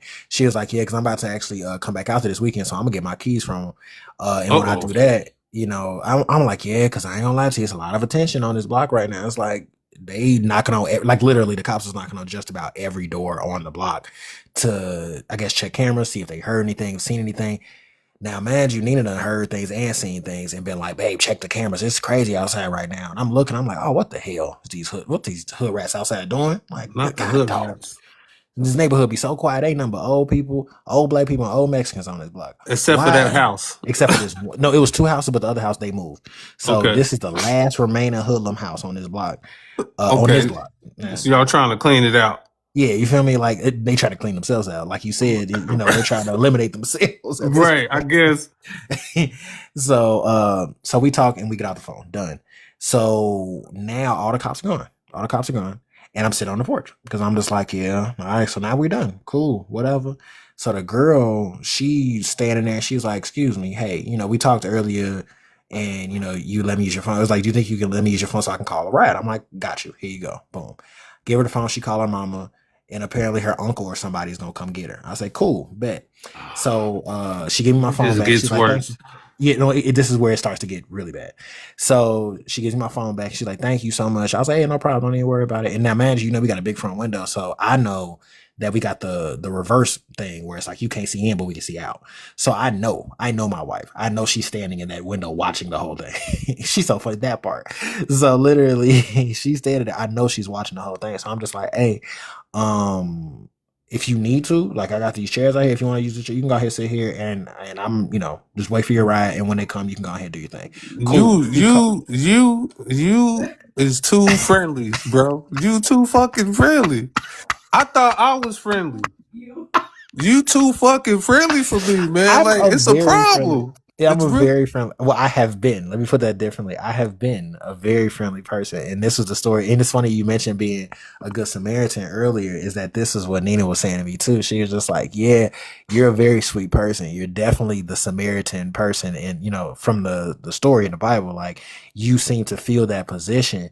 But sadly enough, you start to realize that there's snakes in the grass, and you just be like, "Oh, all God's beautiful creatures," and technically, them snakes be ready to bite you. And this is where the story you find out what I mean by the snake and all this other stuff. No, I'm already way ahead of you because I'm trying to figure out at what point in the story do you turn into the bad guy?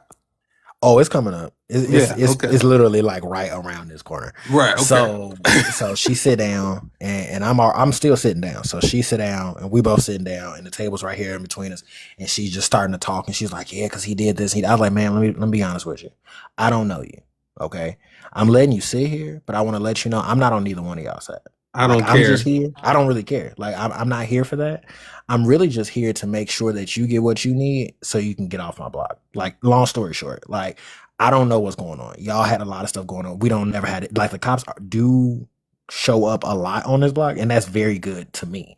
But not 4 trucks at a time. That's not a good look.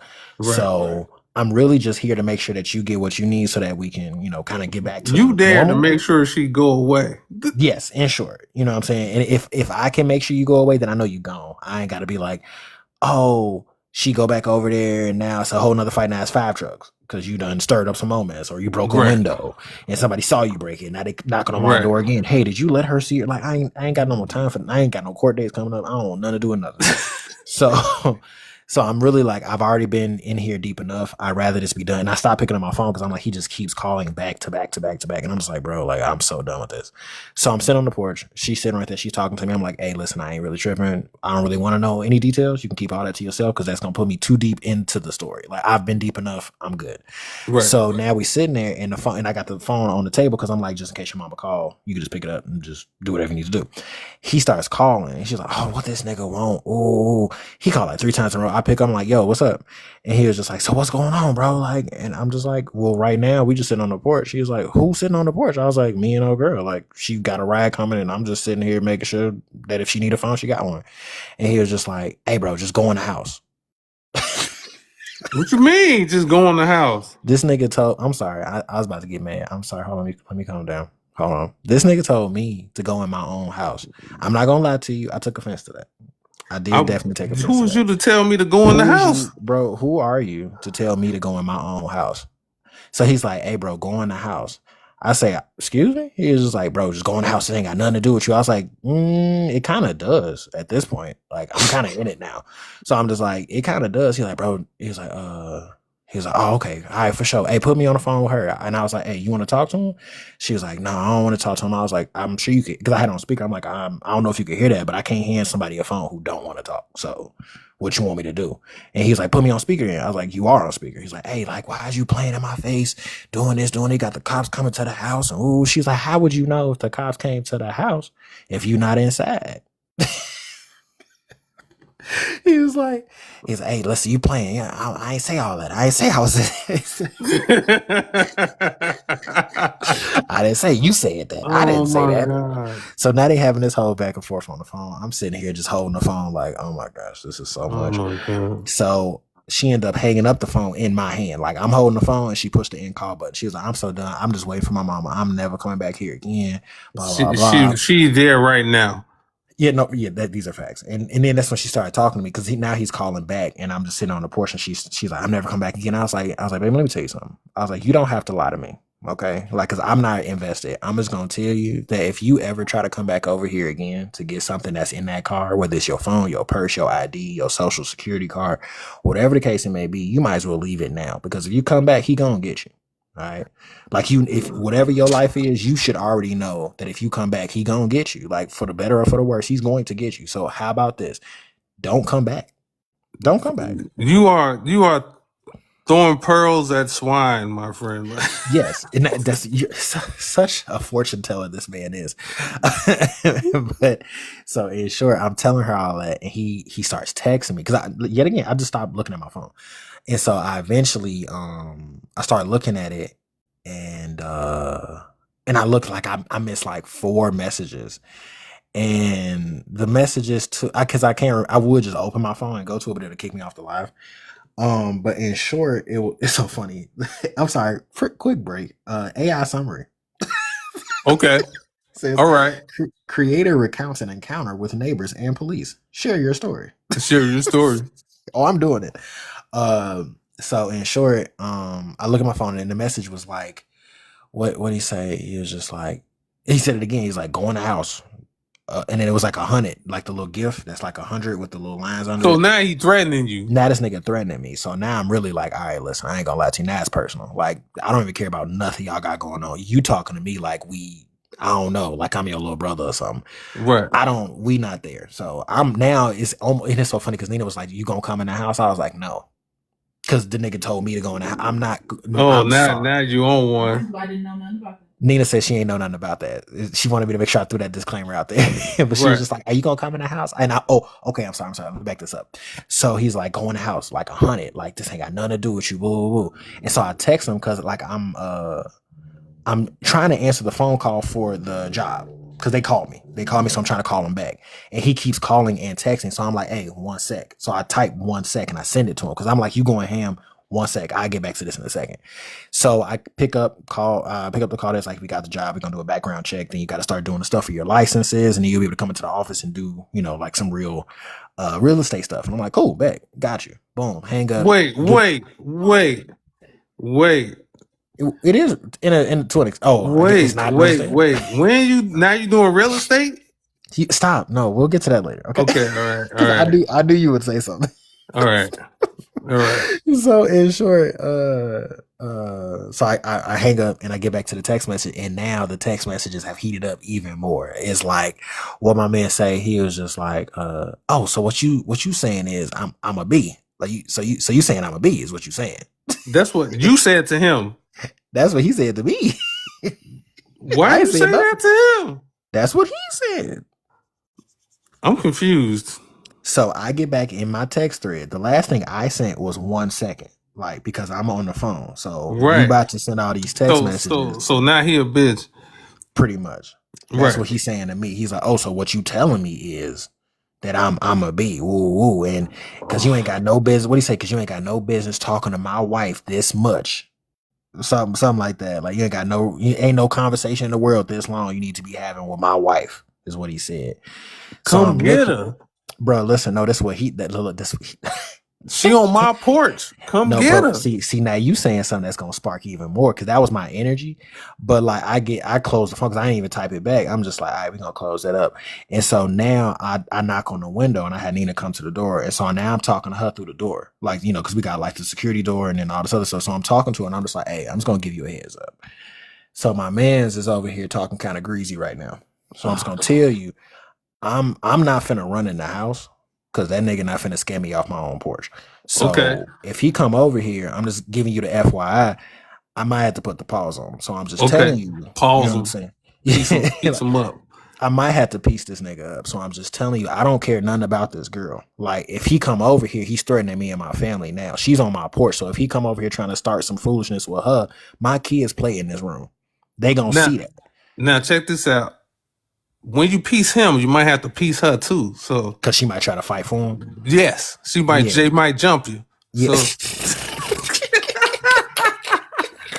Oh my god, that would be so crazy. It didn't get that deep. It didn't get that deep, but just to spoil that part of the story. Wait, so is you good? Y'all okay? Like we good as listen. I ain't gonna lie to you. I'm straight up. I ain't gonna lie to you. I'm sorry, right? A part of me got kind of shifted since yesterday. I'm good. Okay. Because I'm sorry. There's a certain part of confrontation I truly enjoy, and it was that where it's like I know I'm justified in beating you up if I got to. Right. It's other times. Say, man, shit. Time for the blicky. What you do? No, hey, listen, and that's the fun. This nigga is so funny, bro. Because like Okay, I got a homie that's kind of crazy, and that's the dude that did the podcast that had me do the interview thing. Yeah, And I tend to be cool with a lot of crazy niggas because I'm pretty calm. So it's like, I try to like level niggas out when they be having hard times. They'll call me and be like, bro, like nigga, I'm finna whoa. And I'm like, hey, calm down. Come to the house. Let's talk. yeah, Calm down. Let's pray real quick. Woo. And we'll get to an even spot because like you said, I'm a nice guy. So right. it is what it is. Oh, And because these niggas I know is crazy, it just be like, it's ironic that you mentioned that because my man's was like, hey bro, listen, we going to the gun range Monday. I was like, bet. He's like, and don't even worry about bringing no pieces, bro. I'm gonna bring all of them. We finna fire all of them. Not all of them. All of them. This nigga said. He said, I'm bringing every one of them. We finna go crazy Monday. Come to the range and we finna get you straight. And I say, okie dokie. Right. We sat there. We was over at his house just a couple days ago. All the kids was playing. We in the back recording the podcast and stuff, bro. This man, I love this. This is my boy. You know what I'm saying? We done known each other for some years now. And I'm just like, see, listen, now, if I told him this story, it wouldn't end well. So I know who not to tell this. Okay. I know who not to tell these stories. And because you're not close, I know to tell you the story. Because I'm like, I'm not there. Because that's my first thing. Like, okay, now we got to go deal with him, knock on his door and shit. You cool? See, that's why I'm like, I could tell that because you're not here. If you was here, I probably wouldn't have told you. I'm gonna tell Evan, but Evan can't do nothing. He can't drive. His car's here. Like you can't. That's what I was gonna say. You didn't tell Evan either. You like, what, you gonna catch the bus over there? Like, you feel me? So I'm gonna tell him tomorrow because I'm taking the kids, like for Mother's Day, just to free up, Mama. I'm taking the kids with me to go visit Evans because he got nephew over there. So the kids gonna play, and I can tell him the story. Like, oh, that's Nick. Because I remember the time when I almost got robbed. I didn't really get robbed because I escaped, but still, when I got hit, when I got smacked with the monkey wrench over there in Riverdale, Evan calling all type of niggas to come deal with it. Not a nigga non-existent. So I'm just saying, like, I don't want to tell Evan everything. Okay. Hey man, people gotta chill out, man. Chill out. I'm like, please. And that's the thing too. My mom told me a long time ago because she was just starting to notice a rhythm. She's just like, baby, I know you not a fighter. You don't be doing all that stuff, but like, how come every time somebody mess with you, they disappear? I'm like, God, I don't know. I don't be doing nothing. I don't call nobody to deal with none of this stuff. They just get moved. And I'll be like, I just don't want you to. And I was telling Nina this yesterday. I was like, I feel so sad right now after everything that happened. Like, I'm not even angry. I'm sad. And she's like, why? I'm like, because you need to check yourself. Like, don't mess with me. I don't do nothing. God be doing everything. I be just trying to pray for you niggas. Like, cause y'all be trying to rob me, fight me. I'm like, that's Lord, please real. have mercy on them. Like, have mercy on them, cause I'm not finna do nothing. I'm not finna do nothing. And then it'd be like, hey, bro, so and so don't even. I remember, I'll never forget this. Me and my mom was walking in the mall, and a dude, cause I'm not dropping names on that one, but dude walked up to me and was just like, hey, bro, just heads up, we handled it. I say, hey, I'm with my mom. Like, what are you doing? Did you handle? Like, and my mom's like, who was that? I was like, hey, I don't know. I don't know. You know what I'm saying? Like, but I'm just like, dear God. And I feel so bad for like the next month. I was depressed. I'm like, I didn't need to know that. Like, what does that mean? I didn't need to know that, bro. They okay, God. Man. It's okay, man. Sometimes people gotta get handled, man. Apparently so, because I was willing to just let that thing go to because somebody smacked me with a gun before. And I was looking for that person for like 3 months. On the hunt, boy. Like, I was around his people and his family. Like, where he at? Like, yeah. And then just recently I was talking to my brother, and it was like, I guess he went to jail. Somebody like stabbed his eye out or something. What the hell? I'm like, I just wanted to piece him up. I don't want all that to happen. Like, God, dog, bro. That ain't even necessary. Like, hey, but eye for an eye, I guess, bro. God, dog, that's deep. That I'm like, cause I told this to somebody when I was doing security, right? I was like, and I was talking about just principles of manhood and like, and kind of like in line like with like, being a God-fearing man. And I was like, look, if you into something, you handle it right there. You know what I'm saying? But if you don't handle it, you kind of gotta let it go. You're not gonna be around beefing with people and doing this and doing that. And I'm like, if something meant to come behind it, you know what I'm saying? Like, God will kind of like bring it back to you, you know. Yeah. Yeah. And then, you know what I'm saying? Other than that, because a lot of people like, you know, you got pride. So like something go down a certain way, then they go looking for it, you know, and it don't turn out well. But, you know, you gotta a lot of times you gotta let God handle it, and then you know, and it'll be handled, you know. But and it's something my mom used to tell me. She was like, you know, if you don't, Hold on. if Before you say it, we got to put it in the book. Got to put it in the book. right, she's like, whatever go down, if you don't deal with it right there, let it go. Don't be holding on to something. You know I what I'm feel you. saying? Yeah, I fell on that one.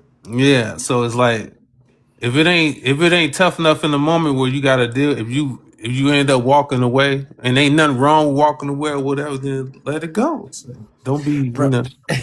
it's so funny because mama for sure bringing me back to this story. So I'm talking to Nina in the doorway, and I'm just like, homie just text me telling me I don't need to talk to his wife. So I'm just like, cause I don't remember her name, or maybe I knew it, I don't remember, but I was just like, so sweetheart, hit me right now. I'm talking to you, but I'm talking to my wife too. I want y'all to know this. I'm not going in the house.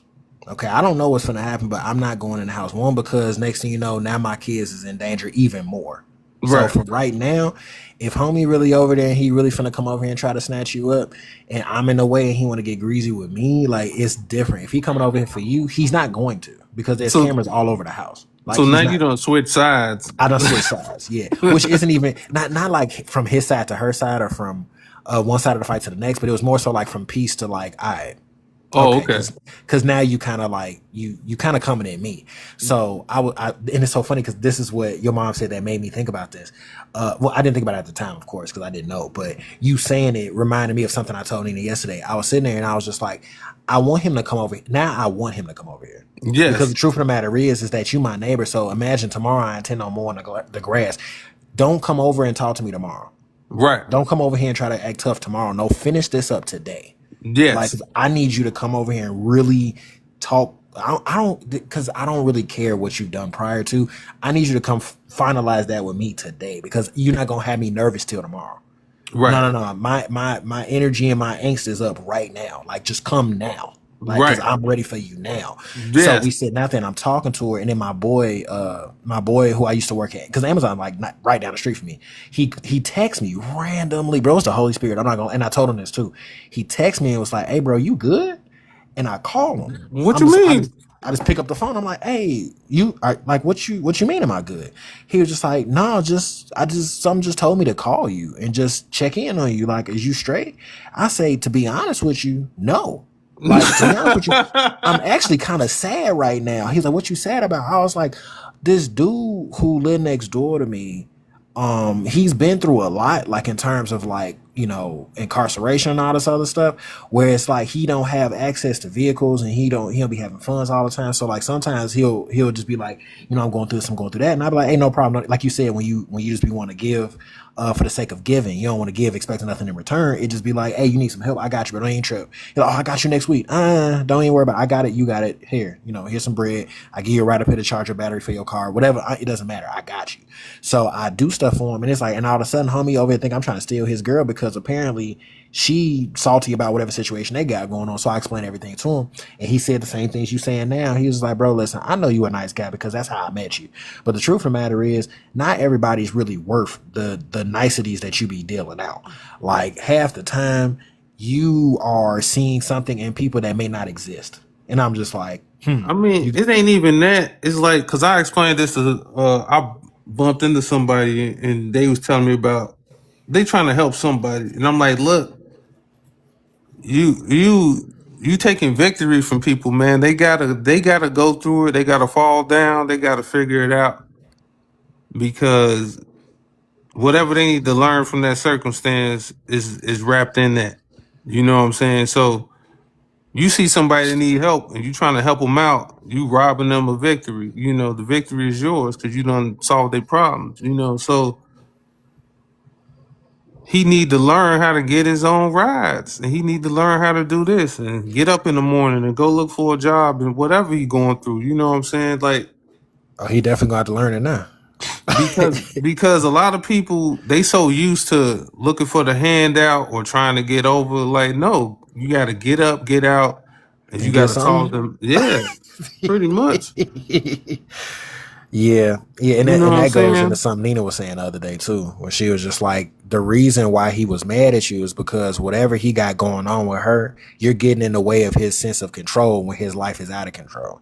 So the fact that you talking to her, like you casting pearls before swine for sure, but at the same time, it's like the fact that she's not over there succumbing to whatever it is he got for her, and she's over there listening to what you got to say, is taking stuff out of his hands, and he don't like that. So that's Yeah, why he's sending you all this massively aggressive stuff via text message, which I think is gay as hell. But it is what it is. it is. Because you're not finna. I'm sorry. I ain't gonna lie to you. Out of all the stuff that happened, that's the reason why I had to tell him what I told him. But we getting there. Wait, what you tell him? It wasn't nothing super tough. It was just like, hey, listen, because okay, he was just like, so you calling me a B? Da, da, da. And, I stopped looking at my phone. So I talked to her and my wife for a minute, get on the phone with my homie Chris, and then he come outside. He Okay. officially comes outside, proving that he was in the house the whole time. So he come outside and I hear somebody go, hey, hey, hey, making a little noise or whatever. And he on the side of my garage between his house and my house. Like it's Wait, like so how he still don't want her to know that he there? no, he's doing it for her, not me. He's Okay. calling her. Okay. Yeah, it's because I'm on the phone. I'm on the phone talking to my homie and talking to Nina because she's like, I told her, I was like, baby, you can go ahead and sit down if you want to. She's like, hell no, I'm standing right here. She's like, because if I see that nigga cross the threshold, I'm calling the cops. Like, no, he's on my property. That nigga's invading my space now. No, Look, I'm he calling definitely him. going back. Look. You know, he's for sure going. Nigga, he's for sure going back if he steps over here because we weren't playing that. I wasn't playing that. I was like, nah, if you and that's why I told her to come to the door. I was like, if you see anything go south, call the cops. I don't care what it is. Then if you can see him, call him. Because I'm Right. like, I dare him to come over here because I'm like, no, I don't want you to go back. But if you mess with me and mine, you for sure, I will show up You in still court. going back. Look, You going back. Going straight You going back today. straight back today. You will not see the light of day. Okay, Oh, I Lord. promise you.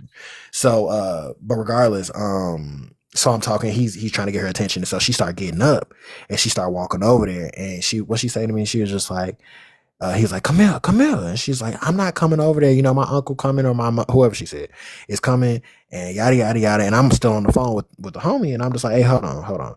And so he's listening because now you can hear everybody. So he's getting like a front row seat to something he just kind of stepped into accidentally just to check on me. And so, I'm sorry, hold on.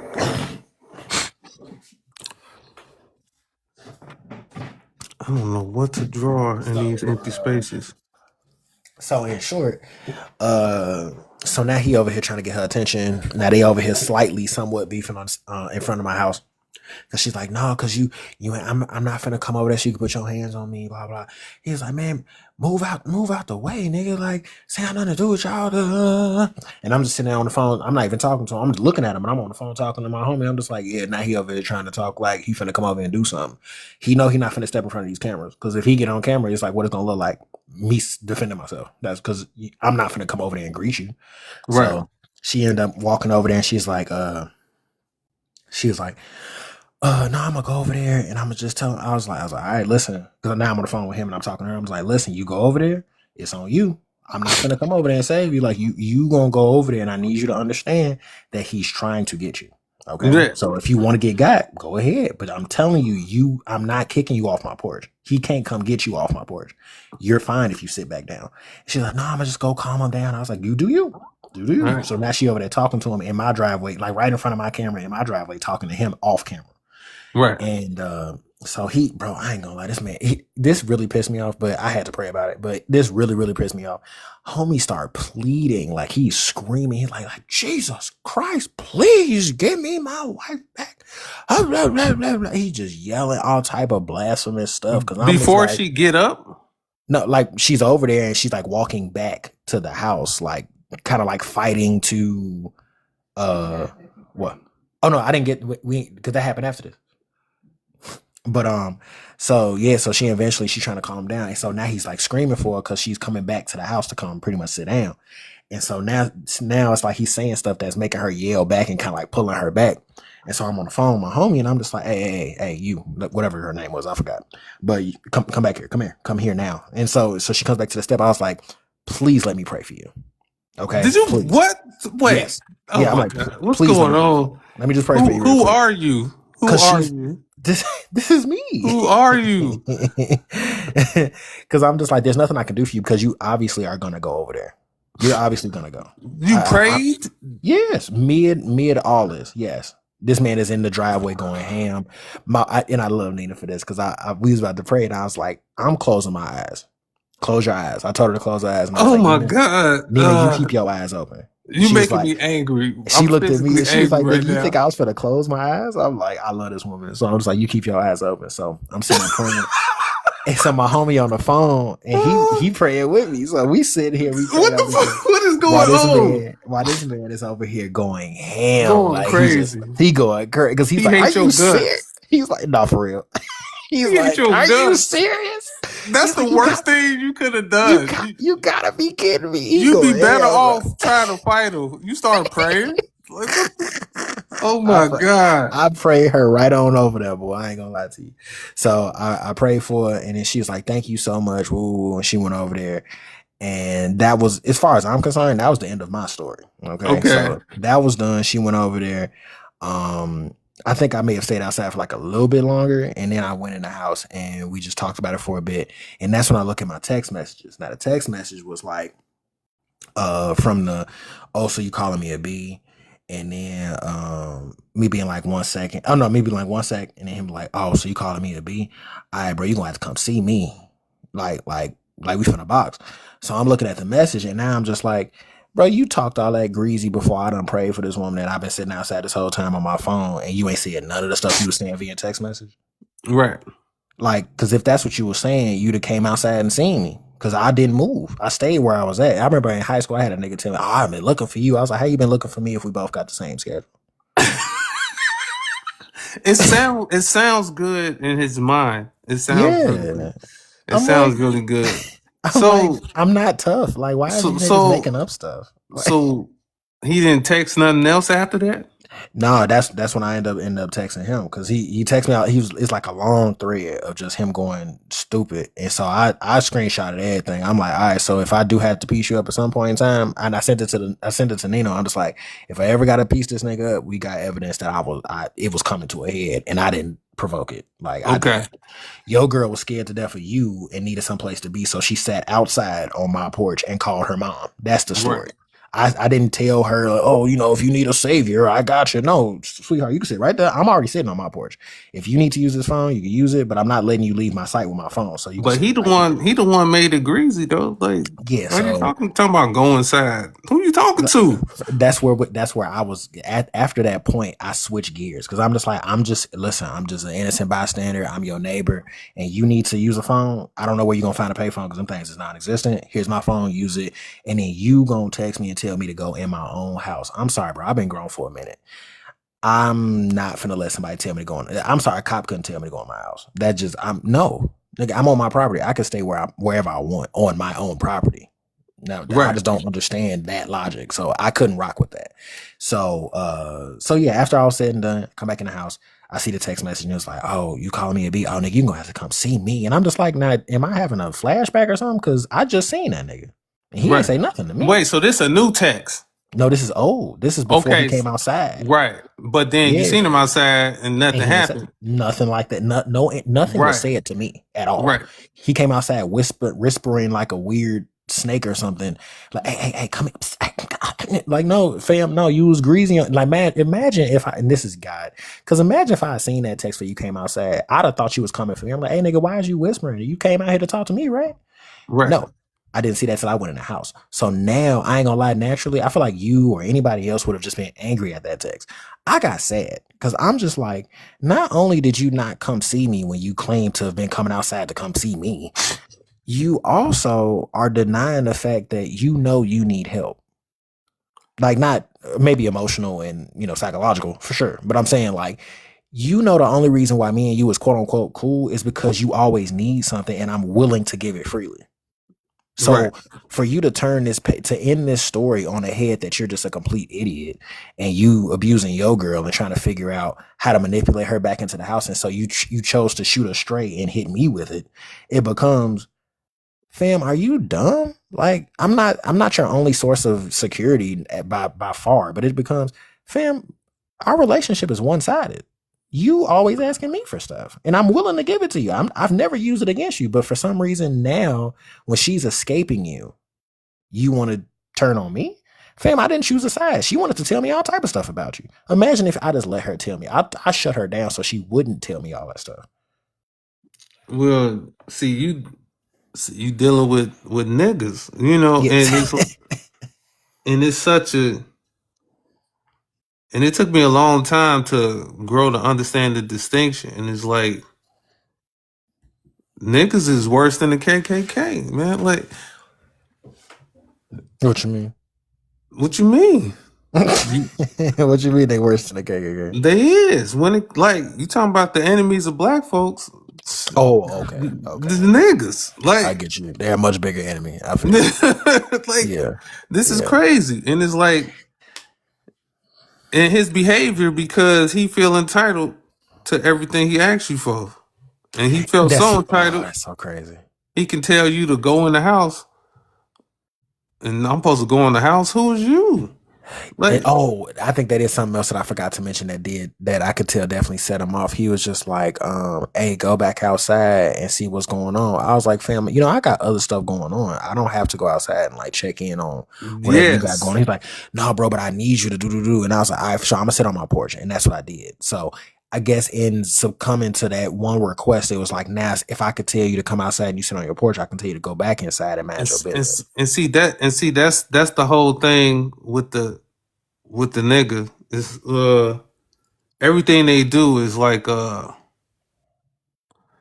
see how far they can go and what they can get up out you and what they can manipulate. Ain't no reciprocity, ain't no good faith, ain't no he just, I'm gonna be cool because, you know, bro just be looking out for me. He don't really know what this situation is. Like, why would he even put you in it in the first place? Like, you should have been glad that I gave you the heads up on anything. Yeah. You know, but niggas being niggas, man. Oh my God. I didn't pay attention to it until after Nina told me, but you just explained it just like she did. But it was just like most of y'all, like the majority of y'all relationship was pretty much based on the fact that he was trying to see how much he can get out of you without having to give you nothing in return. And I was just like, well, he wasn't necessarily winning because I was looking for a reason to give it freely. I mean, that's not the issue, because it's like somebody, like, he not getting nothing out of you. You know what I'm saying? In his mind he is, but in reality he's not. What you doing, you would do for anybody. That's not the issue. The issue is just you know what I'm saying? What I tell people is I kind of like judge people like animals, like symbolically. Like, is that a rat? Is that a snake? Is that a dog? Is that a cat? Is it a lion? Is it a wolf? What am I dealing with? And then I treat them accordingly. You know what I'm saying? So just, you gotta have some discernment and see what kind of animal you're dealing with. Yeah, this was a situation that taught me something I knew a long time ago, but ever since, like, getting back. Okay, so there's a Bible verse that I always think about. It's like, present. What is it? In order, what is it? I can't do it verbatim, but it was just like, in order to have friends, you have to show yourself to be friendly. And it was just like, all right, bet. So because I want to show myself to be friendly, what would that take? And it was just like, well, the fruits of the spirit. One of the fruits of the spirit is, you know, being able to. I believe. I may be wrong. Nina would be able to correct me, but I believe one of the fruits of the spirit is like being able to give things without expecting in return, which is just a summary of one of the words. But in short, just be kindness. Yeah, it could be kindness. So in that, right, kindness, love, like all these things kind of encompass that same initiative. So in my mind, it was just like, if I ever run into anybody, whether they're homeless or they're like at a grocery store and they forgot their card and I got funds, I'll pay for it and be like, hey, don't even worry about it. You good. Because I've experienced God do things for me through Right. people who are complete strangers. So I'm just like, I want to be that person in the world. So being able to offer that, I thought would be a situation where I never get bit by a snake. Haha. Because you'd like find out what type of animal they are. And, Right. and that's how I discovered it's just like, Yeah. oh, it was a snake who was just like, oh, that's great until it's time to slither on you and bite you when it's time. So Yeah. it's like when that happened, I'm like, right, you never said that I wouldn't get hurt. You never said I wouldn't get hurt. You Right. just said present yourself to be friendly if you want friends. And it was like, cool. Some of them friends might be snakes. So know Yeah. that in the future, if you have not taken the time to discern the type of animal that you're dealing with, you won't be ready for the type of attacks that they'll deliver. You feel me? That's true, because a snake, if you met a snake in the wild and you fed it and you was friends with it, it'll still bite you at some point in time. Yeah. Yeah. You And know. that's unfortunate because I just want to live in a world where that's not the case. You know, snakes are designed that way. I wish. Snakes are definitely designed that way. So, I yeah. wish, you know, Yeah. and then, you know, but you know what? I respect the snake more than a dog, man. Like, cause I mostly refer to niggas as dogs, but some of them rats and snakes too. But just a mangy, filthy dog, just side switching, cold switching dog, just no integrity, just mangy fucking mutts. That's the thing that that's the thing that was irking me about just that one part, because most of it was just like I recognize that not you, but I recognize that you're just a manipulator and that you're looking to get what you want out of this person who's not me, but well, I mean me also, sure, but this woman, you want to get what you're looking for out of her, and I'm just like, I understand that, but that doesn't make us like, I was like, you're my brother, and I'm just like, oh my god, I'm so ashamed of you. It was more so like, no, I understand that that's who you are and that's fine, but she's gonna get out of here because I want this off my block. Like, not this as her, but this situation, I want it off my block. So if I need to give her my phone to get her off my block, then that's done. She can come back over to your house and be your problem later. I don't care about that. I just want her off the block. So what do I need to do to get that done? Now, the thing that irked me in that situation was the fact that you're talking to me, Greasy, on the phone. I mean, via text message, on the phone, whatever. And it's like, all right, bro, well, listen, now you've crossed the line, because I was willing to do for you out of kindness of my heart, but I'm sorry, I'm just still a nigga to a certain degree. Now, I don't know if you text them back or exchange words or anything since then. Yes. But I'm finna say, because you watch the nature of the snake, gonna try to act like nothing happened and turn around and ask you for some more shit, you know. Bro, hey, oh my god. All right, we're gonna wrap this story up because it's getting way too long. But what you just said is the perfect segue. Like, this time I was telling my guy Nate, I was just like, he was like, all right, so I'm gonna ask you these questions, I'm gonna record you, we're gonna put you under this light, and we'll just have an organic conversation like we typically do, because I feel like we need to record it. And I was like, well, something I noticed about me and my cousin when we do lives together is that half the time we talk, the stories kind of like continue on a path that have signs, which are in the form of, you'll say something and I'm just like, bro, that's so crazy, because that goes into the next phase of this story that I'm telling you. Right. So it has a natural movement to it. So yeah, when you said that, so after that last message of like, you gonna have to come see me, and that's like me catching it way late, and I'm looking at it and I'm just like, bro, this nigga was trying to, bro, listen, bro, I promise you, and it was so funny. Nina was like, she was like, I noticed you've gotten kind of big. And I was like, yeah, I've been lifting weights. I noticed that too on the video. I'm like, damn, kind of big. Like, you eating and shit, what's going on? Nah, for real. That's the dad diet. I eat all the kids' leftovers. And then I only lift weights in my arms. Like, I do a lot of stretches, but I do a lot of like arm lifting. So it's like, I've been doing like pull-ups and push-ups. And so you're not just getting big, you getting big. Yeah, right. A little like, bit, just a little bit, because I'm not hitting the gym. Like, I just be like, when I'm in my office, I have like a kettlebell, like a 35 kettlebell that I just be lifting in my other arm while I'm drawing. And when it get tired, I just put it down and be like, all right, let's switch up. You know, and I just do that from time to time. So he don't know you strong and shit. Low key. So she was like, yeah, you know, I kind of been peeping that you've been kind of lifting weights lately, and I'm kind of happy he didn't come over here. I'm like, me too, because I don't want to fight nobody. I don't want to fight nobody. Like, that's not my interest. I'm not like, oh, I wish that nigga would. I beat him up. It's just like, I don't want to, but like, you kind of challenging my manhood at this point, because you just like, go in the house. First off, nigga, that's wild. Oh my god, like that's wild. Now see, Because now that's gonna make me knock on your door in the I'm not midst of doing that. everything. Now it's all over. Cause I'm now I done had the other phone. And now I'm knocking on your door. Like, you want me to do what now? Well, you mentioned what you say. You was like that the nature of the snake. That's what you were saying. You were saying the nature of the snake is to pretend like nothing happened, and then later on ask you for something else. So what happened was after that, I had a conversation with Nina, and we prayed about it, and then we just went on with our day. Cool, done. Then today, because this was yesterday.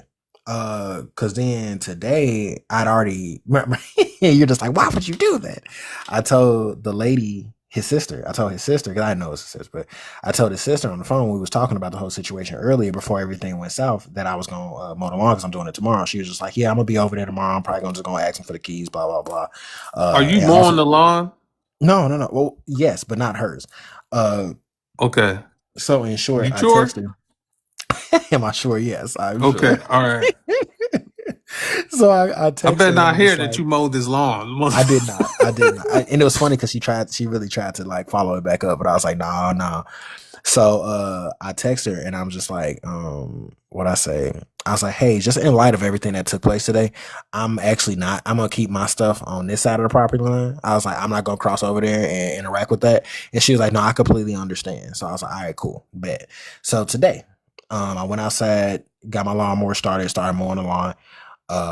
And when I went outside, and I was mowing the lawn, he seen me from his side of the yard, and I was just like, the one thing I told him this yesterday, and I also was just feeling it today. I was like, the one thing I'm not gonna do is be scared in my own home. So it's just like, bro, if you want to say something, Whatever you want to can. do, we could do it.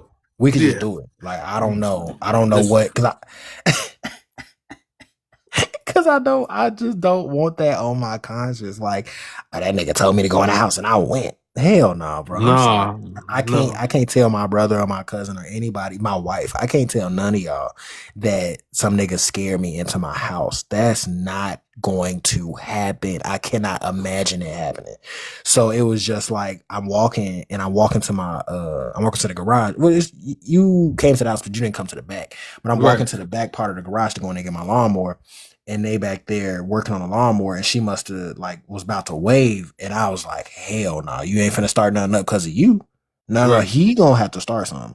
So they both sitting there watching me, like looking like oh, I heard him saying something, but I wasn't finna challenge it. He was just saying something, and then when I came in, I put my battery, because it's an electric lawnmower, put the battery in there, started up, and I looked back, and they were still looking. I'm just like, all right, for sure. Like, just pretend like nothing happened. So when you was like, remember the nature of the snake and that they gonna pretend like nothing ever happened. That happened like 2 to 3 times today. Because we neighbors. Like, you're not gonna not see me. Right. You So gonna see him all the time. You feel And me? then in a couple days gonna go by and he gonna ask you for another ride. Oh, see, that's not gonna happen. No. Oh, because that was the one thing I forgot to mention, Mark. That's the last part of the story. Is after you gonna have to come see me. What is it? Something like that. And I text him because I was just like, I'm not gonna call you. So I got in the house after all this shit went down, and after the prayer and him getting pissed about that and all this other stuff. I come in the house. You killing me. This man said and prayed. Like, I'm gonna pray in front of your face with the girl. No, I didn't. Not with like, what? It sound like I'm trying to do a power play. What kind of message you on? Like, what's going on? That wasn't a power play. I wasn't doing it. I'm not saying that it was. It's just so unorthodox. Excuse my language, but it's like, what are we doing? Like, I don't know if you ever seen Guardians of the Galaxy, but that's akin to like Star-Lord starting a dance battle when he about to blow up the planet. Like, that's how he look. You know what? It's a perfect example. That's how you get your confidence up before a conflict. I was like, listen, my confidence is in the Lord. I'm finna for sure talk to him. Because look, if mid prayer you come over here trying to fight me, I'm finna kill you. I'm sorry, you finna die. You finna die. I don't know what to tell you. Like, I didn't want to turn into Samson, but what did he say? I'm gonna have to get you with the donkey bone, the donkey jaw. You finna have to get killed. You remember Samson had to kill like 1,000, some crazy number. It was 1,000 soldiers. He killed them with the jaw of a what was it? It wasn't a donkey, was it? It was a donkey. Yeah, this Really? man I killed gotta go 1,000 people with a reread this donkey story. I jaw. don't You remember feel that me? part. Yeah, no, this man was so blood crazy. He killed 1,000 people with a donkey He had jaw. the strength of God. I He had the just strength of remember. God. Hold on. I What just else? remember the girl Yeah. cutting his hair, man. Oh, this was before that. Yeah, this Yeah, was of before course, of course. that. Because he died after that. Yeah. Yes, yes. That was the Yeah. last thing that happened to boy. He pushed That's the down the last part of the pillars. story. He pushed down the pillars on them, but Yeah, and he killed them a lot more people with that too, but awesome himself. But yeah, yeah. So in that same sense, I'm just like, hey, listen, Star Lord doing the, you know what I'm saying, the 1-2 step before doing his thing, he had to find some way to get his confidence. My confidence is in the Lord, bro. I immediately was just like, listen, imagine this, Father. Imagine I'm talking to you and somebody try to do me bodily harm. I'm sorry, I might kill him. okay. But Lord, know that I did not want to do this. Okay, you gonna have to get me out of it, just like you gonna have to get him out of it, because I'm not letting go. I might have to strangle this man. So with that being said, you know what I'm saying, I'm not scared of getting punched. I might strangle him though. It might have to go down. I don't know. Yeah, But at the same time, it didn't go that way. But after right. I saw that text message after the fact, you know, after all the stuff had happened, I sent him a text and I was just like, hey, listen, because he was like, you want to come see me? I was like, no. But I will tell you this. All that, you know, friendly neighbor stuff, like, don't, you know, That shit dead. in short, is dead. Don't press your Yeah, luck. Like, we're going to keep it where it's at. We do not have to talk. Do not, you know, don't come over here talking to me about nothing. This is the end of it. And he was just like, and I was like, and God bless you, and I hope everything work out for you. And right. homie hit me back and was just like, what he say? He was like, Nina, what he say? You know, you mentioned you were just like, this is the end of our friendship. This end of our friendship. Yeah. And Wait, cool. what did you say? Hold on, I'm trying to follow her because I forgot you could hear. I'm sorry. Go ahead, Nina. It's just like, this is the end of our friendship and our coolness, and you know, we just leaving it how it is. That's it. You know, God bless. And he was like, I ain't got no friends. I'm like, he was like, I ain't got no friends. I got associates. And I sat there because Damn. I didn't open it, but I like previewed it. You know, you could preview text Yeah, messages when it pop up. Yeah. So I preview it and I'm in here laughing because that was actually pretty funny. So I'm in here laughing. I was just like, nigga, whatever you want to call it, I don't care, bro. I'm not gonna open this and let you know I read this nonsense. I was like, fam, God. imagine I was being friendly. You saw it as an associate because you saw it as a beneficial one-way street kind of thing that you can get whatever you want.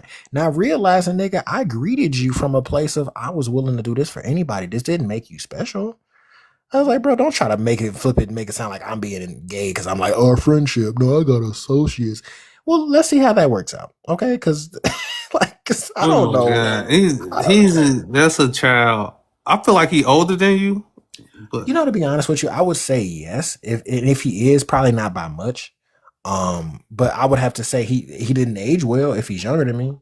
cause he, cause like he just a scared kid, man. And he that's gonna end up back in jail. He's just Yeah, because I was, and that was the conversation we had later. Is I've been reading Psalms lately. I know we're reading Matthew together in the group chat, but I've been reading Psalms because I got a 365 Bible and the schedule it got me on is currently I'm in Psalms. I'm at the end of it technically. What's a 365 Bible? A Bible you can read in 365 days. Oh, okay. Yeah, so they have it set up in a way that it's in chronological order. So it's like sometimes you'll be reading, like for example, I was reading like the story of David when he's the king, and it goes from like first or second Kings, and then it goes to like another book and another chapter because those events happen right after each other, but they're written separately. Yes. So it'll kind of tell the story chronologically through the Bible, but by 365 you'll have read the entire thing. Right. Yeah, but in chronological order. So yeah, I'm reading because the Bible jumps all over the place. It does. Yeah. Yes. Mm-hmm. And that's the benefit of that Bible, and it's one of my mom's own, so it's like falling apart. But I found it, and I was just like, you know what? It was based off a conversation we had, and it was just like, well, how many times have you read it? And I was like, never like straight through. And with that being said, I ran across that Bible maybe a week later, and ever since I've been reading it like every day just to kind of like to follow through with it, really. And in doing so, reading it, and something I was talking to my mother-in-law also when she was over here today. I was just like, what are your thoughts about praying somebody into the hands of the devil? Crazy topic. And the reason why I asked her that is because Philip Anthony Mitchell, I think everybody just knows who it is, but that may not be the case. It's a I have no pastor. idea who that is. It's a pastor in Atlanta who is I'll say on fire at right now, but in short, it's just like he's a very In a good way. They call it on fire for the Lord, but I tend to get kind of cringy with that statement. But that's why when you said that, I'm like, on fire. What did he do wrong? They put him on the stakes. He's on fire, witch trial style. But but nah, he's on fire for the Lord apparently, and I do feel that he's a very. I don't like that. See, that's why, huh? He's anointed, Nina says, and that sounds much better. Or we can sense an anointing on him. He said, "By who?" That's my boy. But but yeah, these are very good questions. These are very good questions. Who has the authority to anoint this man? Let's just say he speaks biblical truth. He speaks. She changed it. She said he speaks biblical truth. Is what she said. Oh, he a good talker. That's what he's a good talker. He knows his source material. He knows the source material. So with that being said, I love it. So he had a sermon where he was talking about that, and it rubbed me the wrong way initially. And ironically, or thank you, Holy Spirit, it became this thing where because I'm reading Psalms and because David is very, very adamant about praying people into the hands of the devil. It's so wild because I didn't know that there was like biblical context for that. So it's just like I'm reading Psalms and David will be like, "Oh Lord, how excellent is your name. And the mountains cry out to you, and the bugs and the bees, they love you. And oh man, the rocks can cry out," and this, that, and the third. And then he'll just be like, "And Lord, I pray that you would cut the fingertips of every child in that village, and that they would have to." Shame on you, David. Shame on you. They would have to bite out the throats of their ancestors. Oh, Jesus Christ. No. And I'm like, God, dog, David, like. There's biblical context for most things, but we're not going to pray for nobody to go into the hands of the person is a shitty person, all right? I mean, take it from me, fuck that guy, right? No, for if real. he got hit by a bus tomorrow, who cares? Right. I'm going to just say that off rip. But also, at the same time, you know what I'm saying? Maybe whatever he going through, he need to go through and, let God sort him out. That's the biblical truth of it. I'll kill you and send you to God and let him judge you. But we're not gonna pray nobody into the hands of the devil. Like that's not what we're gonna do. So something you just said speaks to the conclusion that me and Nina came to is that like you said, and not verbatim, God dog, but to the extent of what you said, it was like if he gets hit by a bus tomorrow, you know what I'm saying? Like that's just what it is. He's a terrible person. It is what it is. Bet 100%. Now the thing becomes is that the conversation I had with mom-in-law today was she was just like, now where were you mentally and emotionally when you pray for a person to be submitted to the hands of the devil? And it was just like, okay, so you're saying that the heart posture has something to do with the prayer that says, God, put them through what they need to go through. Now what they need to go through is everything it takes to put you in submission. Facts.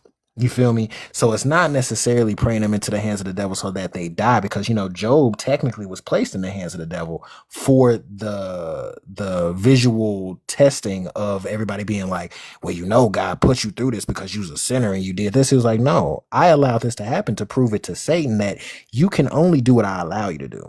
You're only allowed to press them to a point until they submit themselves to me. Right.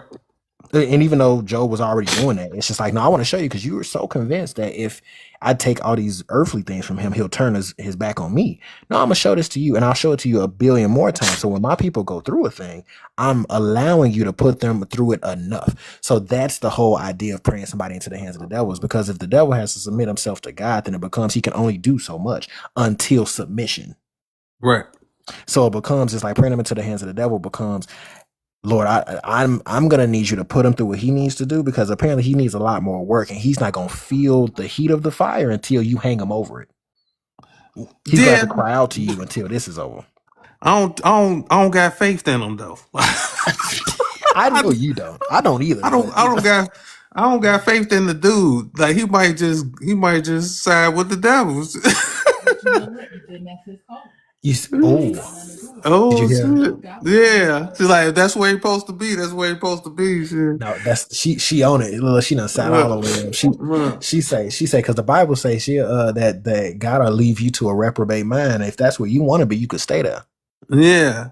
You could you So, could continue to be that ishy little person you've been, and you can go ahead and go to hell with that. But if you can submit yourself after being put through these flaming pillars, you know what I'm saying?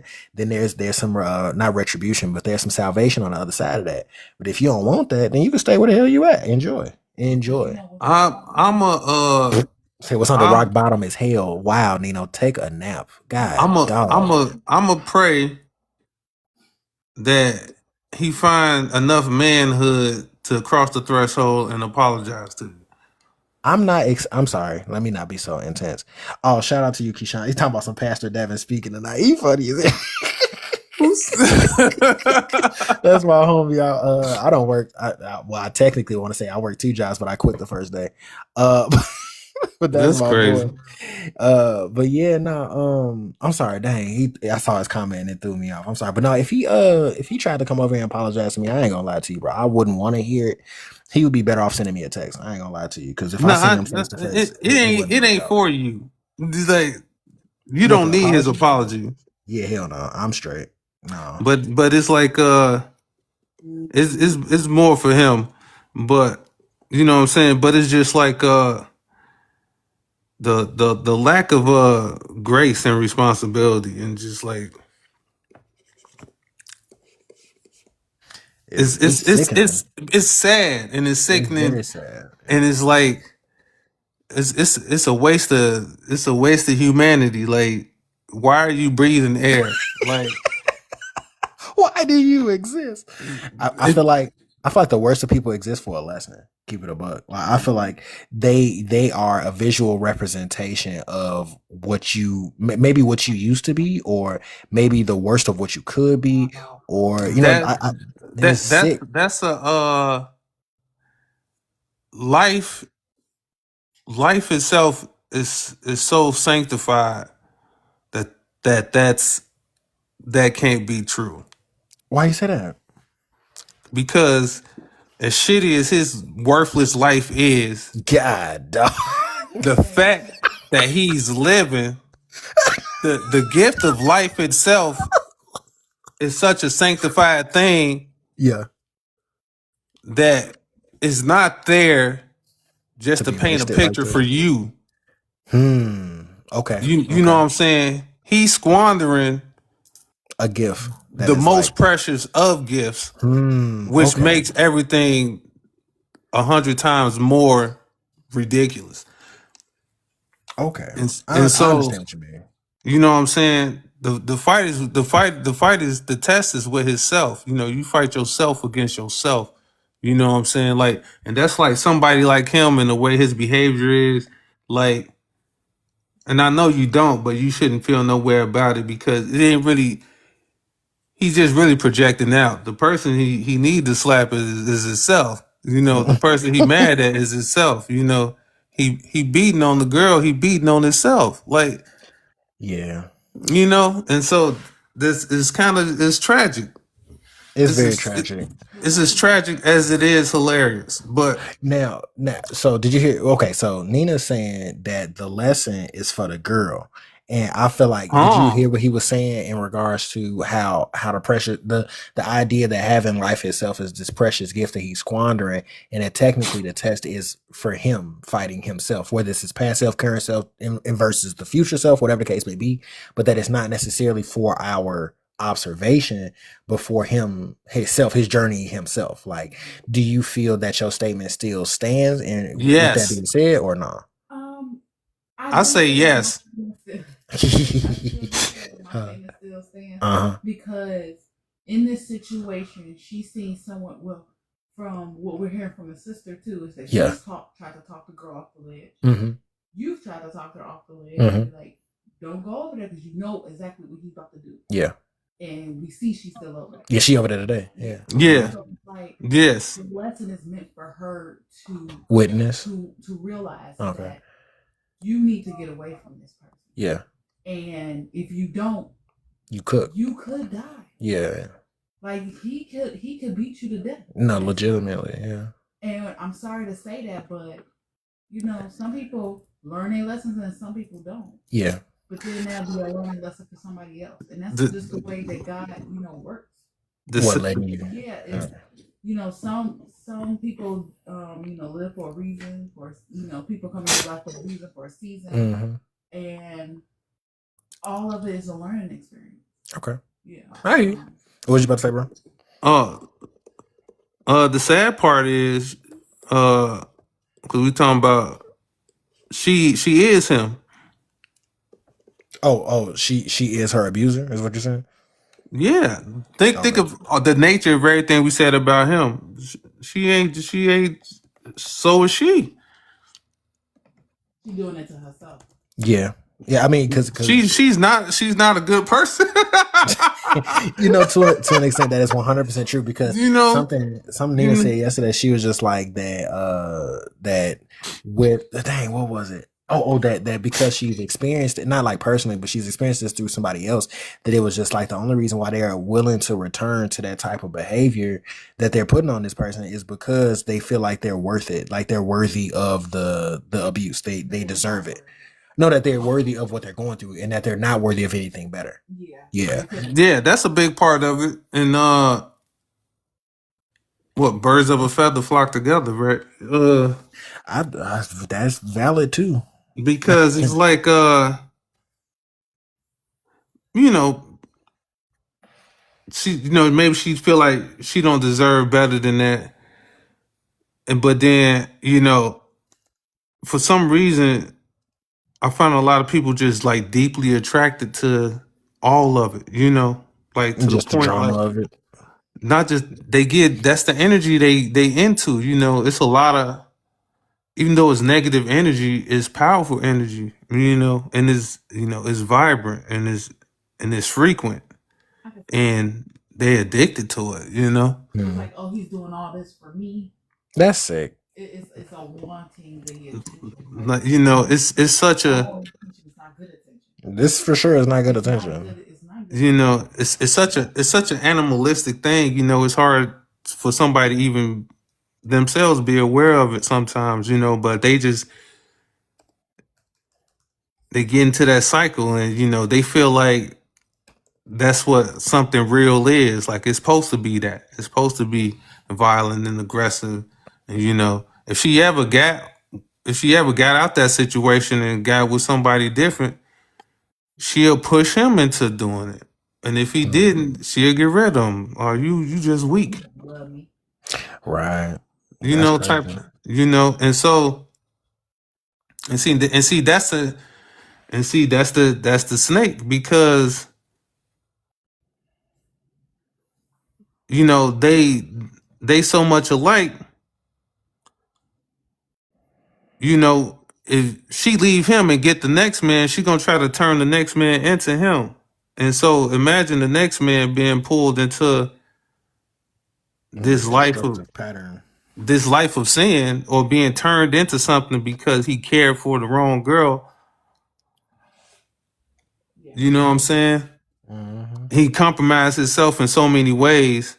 Next thing you know, he looked up and he just turned into this whole new person. So it's funny because I'm looking back to the comments, because my boy was just like he was like, you're not lying, some people don't understand it, don't have their eyes open to it. So my interpretation of what he's saying is like, as of right now, like, because sometimes I feel like it's very easy to witness this when you've gone through it long enough, and there's some people who are still like on this learning curve. It was just weird, but it's like this learning curve of abuse where it's just like she hasn't come into a full understanding of it, but she, on a very physical level, she knows that there's a weird attraction, but she's not at the mature enough level to just be like, wait, I'm broken, like what the like I didn't even peep that this is what I'm into. I just continue to jump into it without a full understanding of myself. So once it comes down to it, will you leave it? Who knows? Probably not. But at the same time, it becomes this thing where it's just like, we can look at it and observe it and understand it for what it truly is. Whereas for her, it's like she's still in La La Land until what with the cartoons where they knock them and then the birds be tweeting around their head, like until you get knocked senseless. It's just like, hold on, I think my brain got rattled enough to the point that now I'm just like, hold up, it's me. I'm the same as him. I'm literally fighting myself. Or I'm allowing him to beat me up because I feel like I deserve it and because I'm technically stepping into this with full awareness and knowledge of it. So I feel Pretty like much. it definitely I don't know any of these people well enough.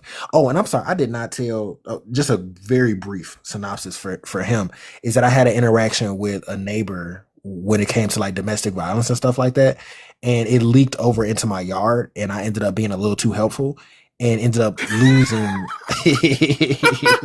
ended up losing a associate. Right. And in doing so, that's where we're at with this conversation. And also just to let you know, this is you asked me that I talked to Chris the other day. He was a part of this story because he called me as it was. Oh, I called him as it was happening. Because you were like, "Yo, have you talked to Chris lately?" I'm like, "Yeah." Funny thing is, he called me in the midst of this weird domestic dispute that happened with my neighbors that leaked over into my yard. But that's pretty much what we're talking about.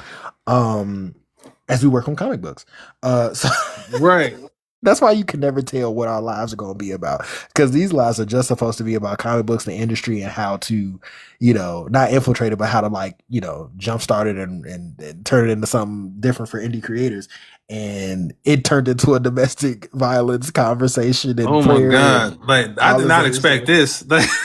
I told you I had to wait. I had to wait to tell you this story because I was like, if I tell this story too many times, it's not going to be worth the live. I want to share it on the live. I'm saving this story for the live. It's like, bro, he go see the story. Oh, this nigga on. I don't think he watching your live. It's like, I know. I'm just messing around. I do think about that though, because we talk about so much stuff. I'm like, nobody's gonna check this. I mean, not to put the live down, even though I feel like the lives are getting. I don't know about on your side, but it's doing something, especially the consistency of it. Yeah. But I don't know. Maybe I'm naive, or I don't feel like I'm not saying nothing like too disrespectful. Like if I say something, it's kind of real. So just take it that way. But yeah, if I talk about anybody, but I was thinking about it at the time we was talking about the time. Well, it just be me. But the time I was talking about King Lion and I went on that crazy rant, and he was like, "Well, what if he hears it one day?" I was like, "Well, nigga, I don't care." Like, yeah, man, I don't know. We don't want no smoke with the King Lion, man. With the King Lion, leave that man alone. He gonna come after us, man. He gonna do a crazy rant about us on the internet, Bro, and I'm gonna be so on what they say, all hands on deck for that one, bro. Because that would be terrible, but I would be excited because I'm just weird when it comes to altercations. I see that because I would just I would just not even respond to it, To a certain extent, I would want to, but not directly. Like it'd be like, "Oh, them niggas doing this," and they said that. I'm like, "Hey, so sometimes their social media personalities that apparently you go make an indirect response. I'm gonna make a very indirect response and just be like, sometimes these niggas forget. Sometimes niggas forget that life can get real, and you can catch that smoke randomly and not expect it. Like when you picking up your babies, and I think y'all should calm the F down. You know what I'm saying? Because I'm not tough, and I'm just saying the reason I talked about you is because you was talking like you about that life, and I don't think you are. I know I'm not. That's why I don't be on here talking crazy. I'm telling you should calm down because someone may very well take that seriously. You can't call it some person. Who knows who that person is? And that was weird. Like, bro, you're like, "Hey, cupcake." I was like, "Hey, first off, bro, that's a grown man. You need to relax for somebody come and find out where your IP resides." Okay, I think it's like an act. I don't believe Lord, no, please him alone. Leave him alone. He funny as hell. No, but I don't believe it though. Like because a lot of these internet people and they be saying crazy because he's not the only one that be doing it, and it because it gets really bad in the political spaces, like the stuff they be saying about each other and stuff like that. So you see, it's turning into a social media beef on politics. So I'm like, you know, I kind of look at it as politics. Like they probably cool with each other in real life, as far as we know, There's like, ha, you see how our likes went up on that post? type of thing, because like, so it's like, I don't really take it too seriously, I don't take nothing that happened on the screen seriously. Like, I feel. you know, I got to deal with my real life, so I don't really put too much stock into what nobody talking about on there. It's entertainment to me, and and just like with King Lion and anybody else that's like him, you see how far they'll go to be a part of the entertainment. So I still think that's kind of weird. they clowns. You ever seen a clown that wasn't weird? That's very true. That kind of puts a lot in perspective there, man. Yes, you know. Well, I've seen at least one clown that. No, never mind. No, you did. Never mind. You talking about a mime? What? No, the minds is weird too. Yeah, they strange, very strange. Very strange face painters. Oh, Yes. they got my little booty. You woke up. I'm sorry, Mama. Was I too loud? Yeah, you was intense with this one. This was hilarious. Bro, yesterday was crazy. My kids will grow up not knowing what happened on that front lawn, but I was just like, bro, this is insane, fam. It's just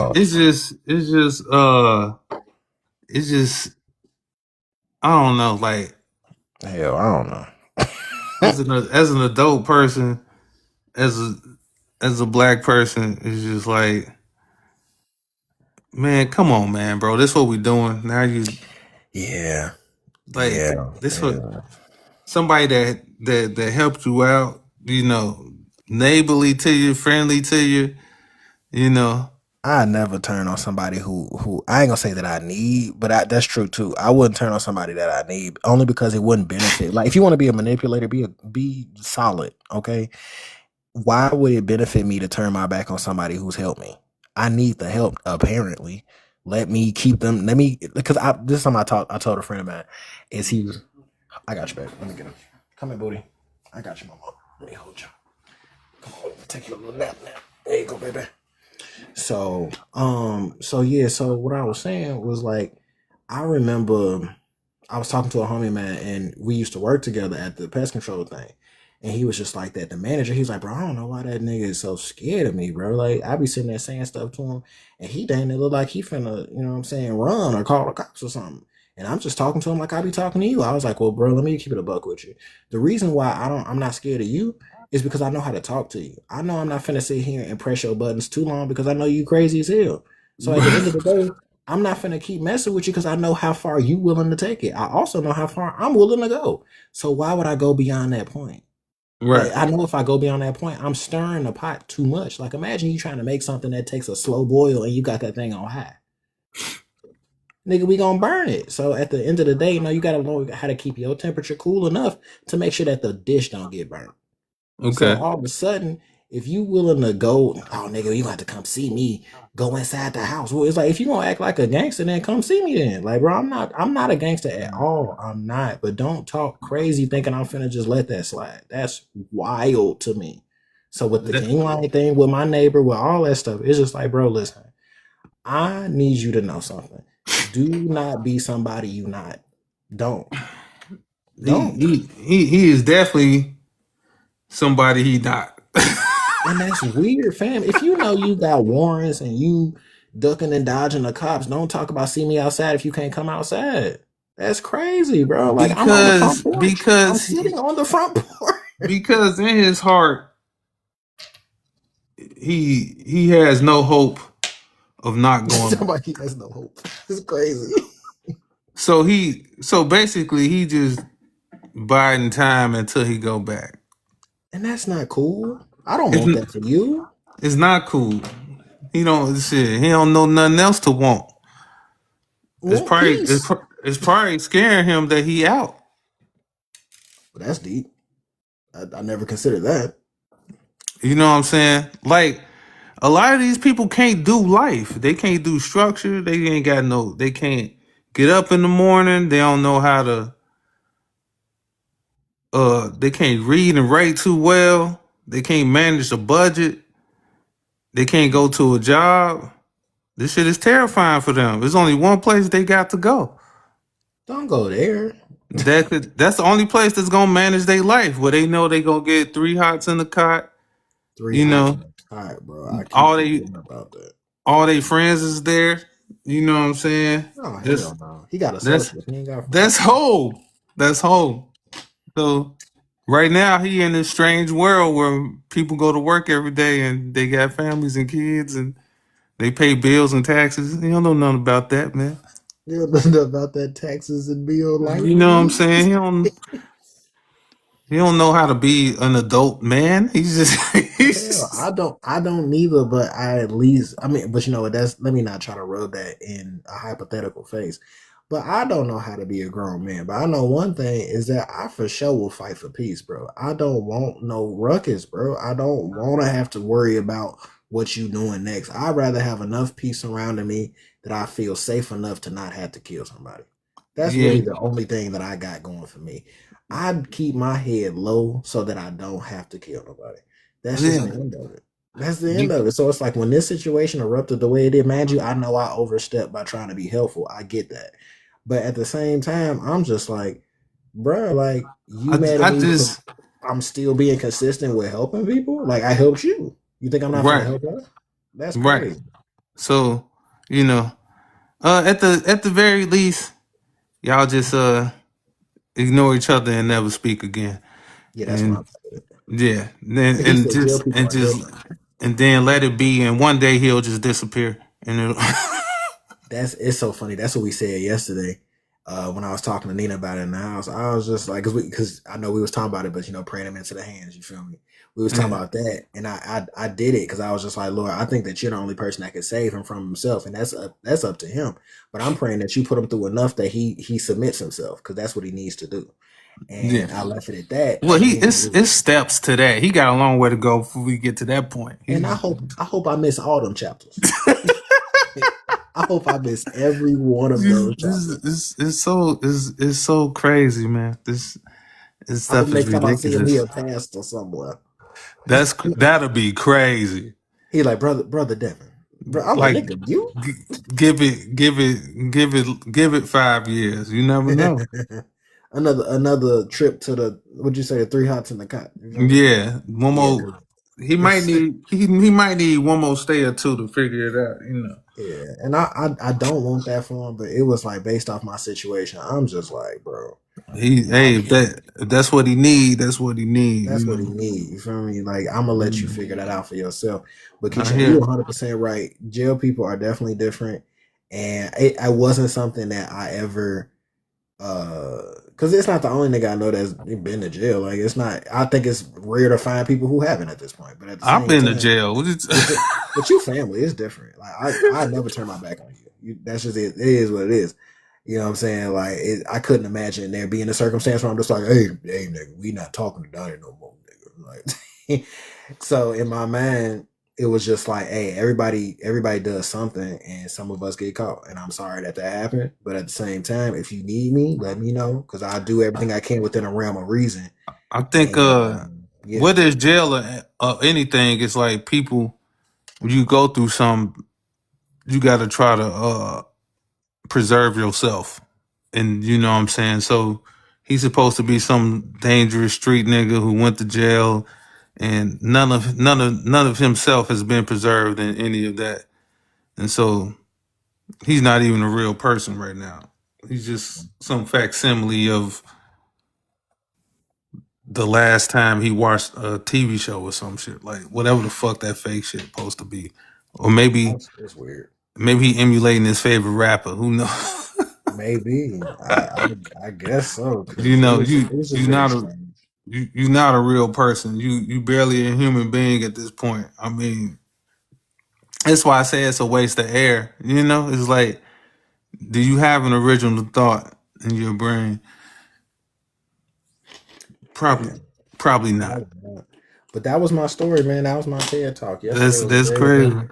It was very eventful You had a yesterday. whole situation going on, man. Yeah, bro. Bro. That was fresh off breakfast. By the time it was done, I had already I missed lunch. just I just don't like that kind of stuff right outside your door, man. Like, Yeah, bro. Imagine mowing a lawn after that. Yeah, I'm not surprised. Ain't nothing. I'm not surprised by the outcome. And you know, so it is what it is. Pretty much.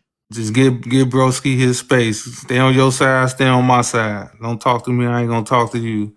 But I guarantee you, it won't be long before he try to hit you with the hey, bro, blah, blah. Like it's gonna make your head spin. I promise you. You're gonna be like the nerve of this. He gonna act like ain't nothing transpired. He gonna ask for something. Watch. I hope not. That would be funny. I guarantee. Like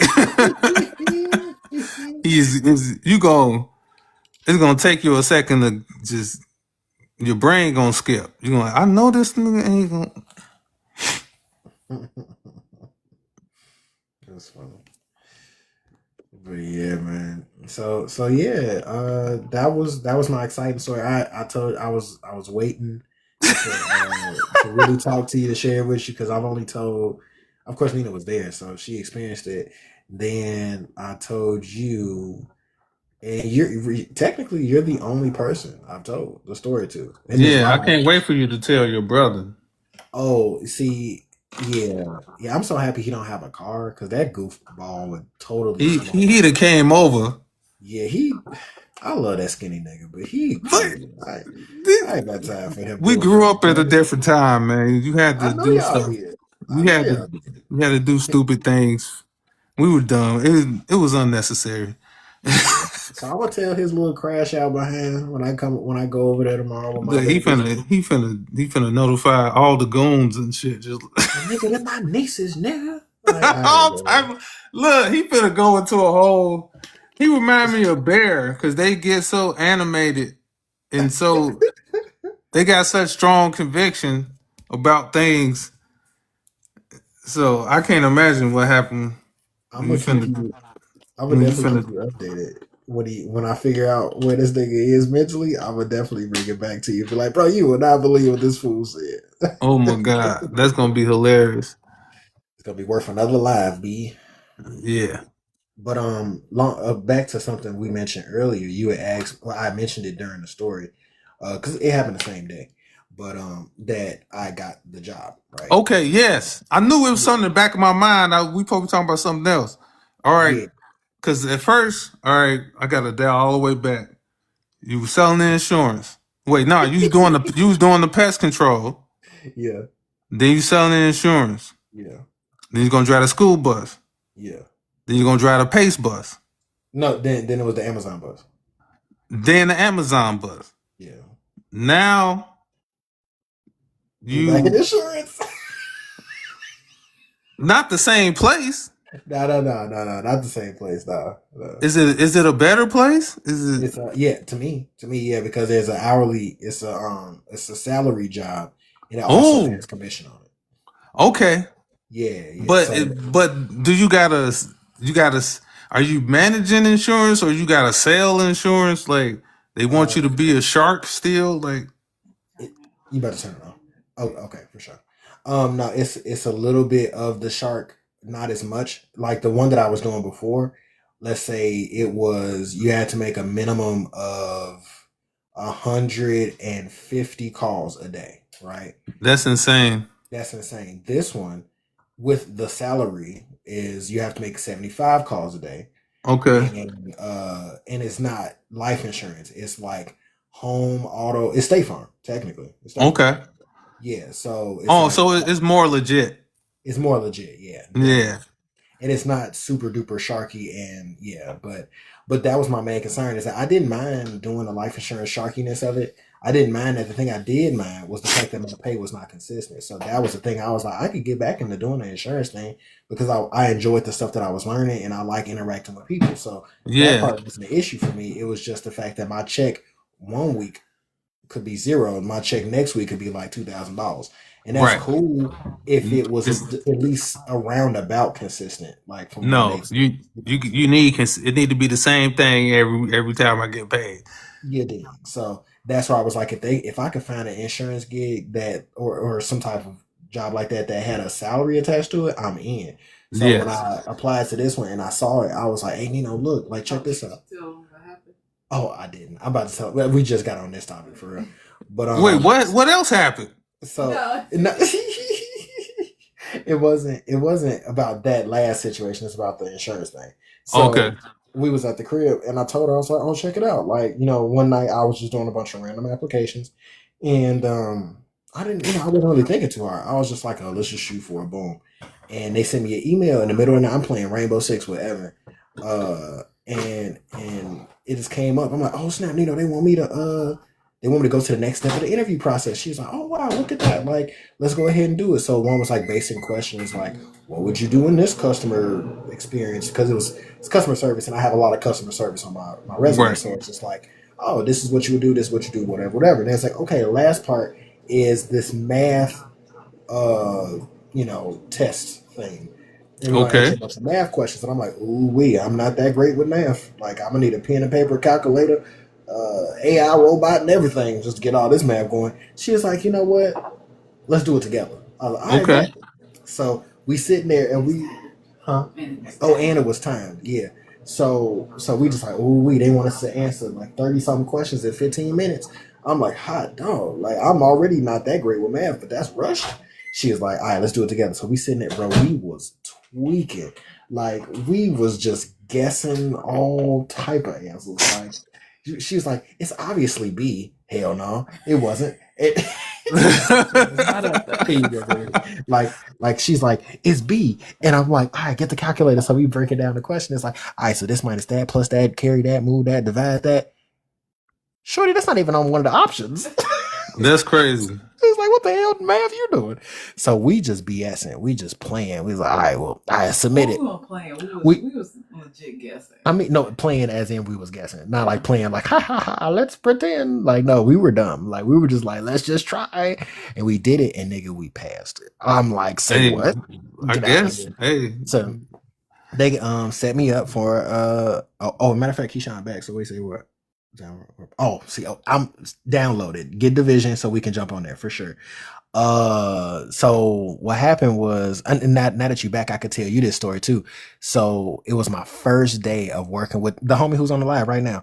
It was my first day working with him because I did the training at the Amazon facility, and we came to the building for the official location of where the delivery trucks was leaving from. And they was just like, all right, so next week you're gonna start, and you're gonna start on Thursday. I'm like, bet. Okay, cool. I'm gonna start driving this truck. I'm nervous as hell because these are electric trucks and they drive different. And I'm like, they got all these cameras. It had me nervous as hell. I ain't gonna lie to you.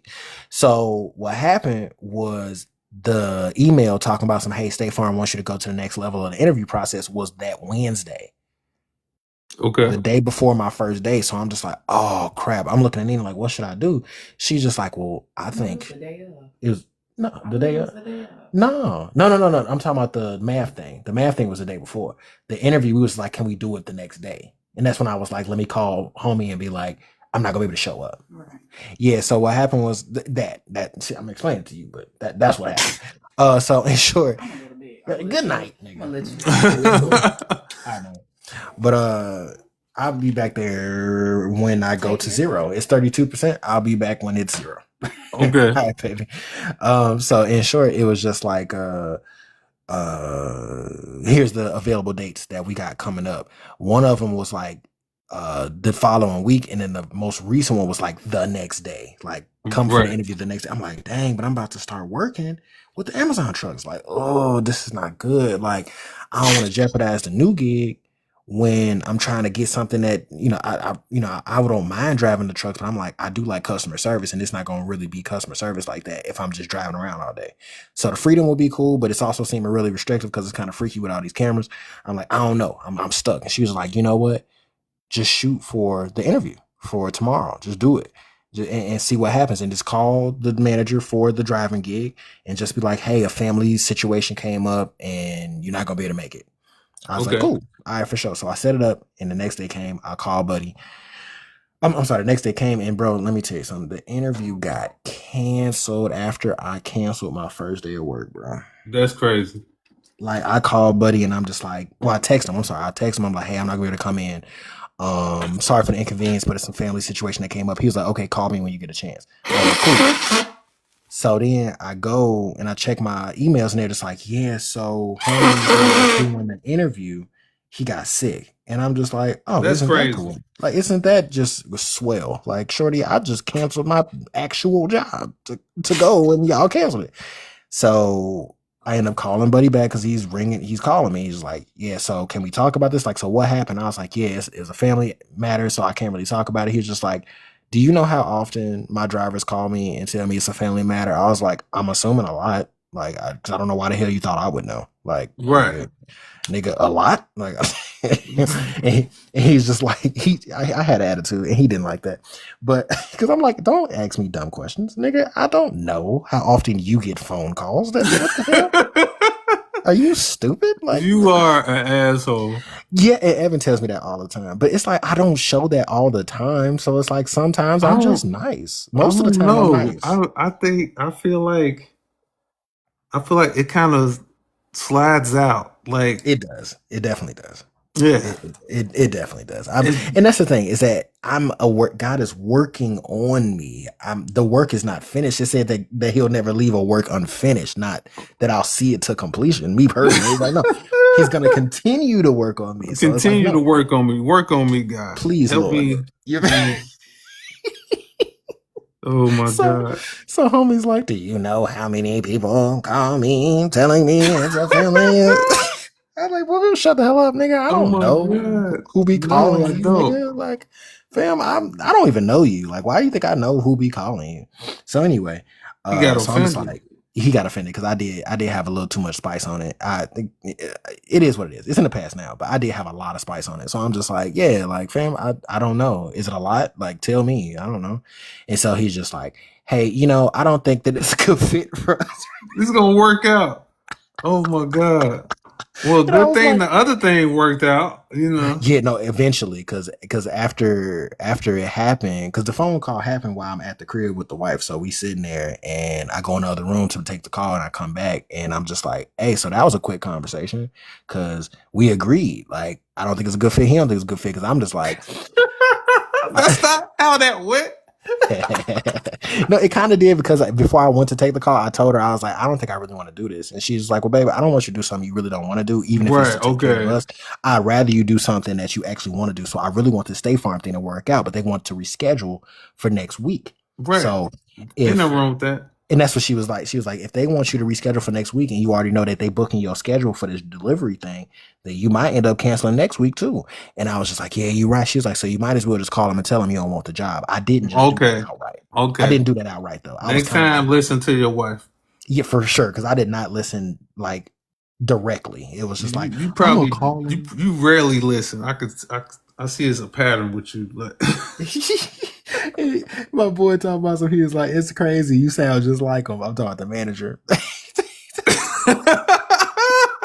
because he still work up there. Because I'm talking about still, he works up there. Period. Because I just quit. Okay, nigga, he been there. He's legitimately an employee. You feel me? But homie, he was just like, do you know how many people? And I'm like, nigga, like, get on with all that, bro. Come on, man. Stop talking to me. Nobody needs you to do all that. Yeah, he could have just simply said, "I don't think this is gonna work out." And I'd have been so cool with it. I mean, don't get me wrong, I was cool with it in general. But you didn't have to waste your breath trying to make an example out of, oh, you're just like everyone else. No, I'm not, nigga. First off, like who's that special for? You said what? I said, who is that for? Because it's like somebody must have been in front of him. Somebody can't. Some people you just can't give them no type of even perceived authority or power. Like some he people, might have been a nice guy. You can't even tell them they a manager. You just can't tell them because they gonna lose. They lose all sense of reality. Like I don't know. Like he said that he's been doing delivery jobs all his life, so he's a professional. Not his life. He said his life. That's verbatim. I didn't make that up. His dad did deliveries. His dad before his dad did deliveries. Yeah, you know how long he's been delivering? Come on, bro. I deliver, bro. That's what he does. So that's what I do. You know, it still don't matter. Like Feel me? Just drop. No, he said something to the degree of if you what he say during the little it wasn't an interview, but it was like his his spiel or whatever. He was just like, if you can't keep up with the demand, you could easily be replaced. And he was saying stuff that kind of already had me on edge. That I'm just like, Yeah, I respect I that was as like, I can't keep up with the demand. Like, that's where I was. I ain't gonna lie to you. I kind of had that energy the day that we left the office. The first time I went into the building, and I was already late. like, I was late, and he put me on Front Street, and I immediately was just like, okay, I took offense to that, but I'm gonna hold it. I'm not gonna be like, oh nigga, don't be trying to tell me to be on time. Like, no, I'm like, I was late. You got me. I don't like jobs that act like what they doing is so important. Like, it's a job. I'm gonna do the job, and we gonna know that I'm just doing this job because it's a job. Like, it made me sad though, because it was like, but you really care about this though. This show. See, that's another thing. Like, I don't fully believe. I just feel like they got to put that on so they could power trip. You know what I'm saying? It's all this language and rhetoric around it, so it sounds important, and they only acting like this because of the importance of what I'm. It's not important. You not important. Just play your role. You the manager. You manage. I drive. I'm a drive. Because here we go. A person that's not a person, a real person to pull you to the side and be like, look, this what we got. This how we make this work. It's what we got to do. All right. It's the part I play. It's the part you play. I watch your back. I have your back. You have my back. That's a real human person. Don't give me the sales pitch. Like, we ship millions of packages, and they said that. Were you there? People are counting on us. Yeah, to get to get like eat a dick, man. Shut the fuck up. Like, do you know Alejandro? No, but it's the same. That's how you know how fake this stuff is. A dude, his name Richard Thiem. I don't know if you could. He said if you go to a company and you want to know the truth about what's going on in the company, don't ask the CEO. He said ask the lowest person that's working there. He said because the CEO believes the sale pitch, which isn't true. It's not reality. The reality is the bare bones of what people going through, and the CEO never see that. The person, so the higher up you get, the more removed you are from the actual reality of the workers of whatever your company is, which is crazy. But it's true, because I worked at hotels, and whenever the owner of the hotel will come, the whole hotel will create a facade of operations like we really living up to the standard of the commercial. Not knowing the sheer amount of BS that we sweep under the rug or into a corner or behind a door every single day. If they know, if they knew. But me, I feel like if I was a boss, I feel like I would realistically know that that's the case. And I'm not finna come and press people and try to make them live up to no robotic standard. I'm gonna just like do what I can and to mitigate everything and make it seem like, okay, I'm the type of owner I could come over and y'all gonna give me the real. So how you own a business if you don't really know what's going on at the business? You know what I'm saying? So me and Keyshawn are convinced that you know Alejandro. So if you could just give him a call and just give him a call. Just call him. Tell him what? It's like 113 is telling him, hey bro, what you need to do is have heart to heart with these people and just tell them like, hey, listen, what you gonna do is you're gonna do your job, I'm gonna do my job, I'm gonna watch your back. You know what? Same thing you told me. Just say it to him. You want me to teach him how to be a person? Sorry. Not a person. Yes. So people 101, be not a dick. Okay, how about that? Yeah. But no, I think that he's very passionate. He may very well. Oh. Let me back this up. Is that he's not the CEO, but apparently he's like And to be honest, I don't believe it, but he says that he was like the him and a partner of his started the company. But I don't believe that only because you're the person talking to me in the door. Wait, what? So how, he started the company? Supposedly, because he's been actively jumping from not jumping because that sounds like I'm like he's being not consistent, but it was more so like he has worked at this place and he did such a good job over there that they were just like, hey, you know, we need help building this brand over there. And he's done that for years. And then eventually a homie of his who he ended up working under was just like, hey, I'm going to leave here. We're going to start our own thing over there. And they got together and they pooled their resources and they started this new company that has contracts with Amazon to drive the vehicles and deliver the packages. Supposedly, that's what he said in the meeting. Now, this is the part that kind of didn't, he said, no, you were co-owner. Funny as hell. But so in short, what he was saying was, you know, that yeah, we did it together, blah blah blah. But then it was just like the way he told the story seemed like it had holes in it to the point that it was just like, I think that you might think you're co-owner with Buddy, but technically you still an employee with us because the CEO or the owner of the company don't never teach you know the class in the door. Like no job I've ever worked that I meet the manager and he's like, and this is what we expect of you, blah blah blah. It's more so like a supervisor who does that. So in my mind, hearing him say certain things kind of had me like, well, why are you the one telling us this?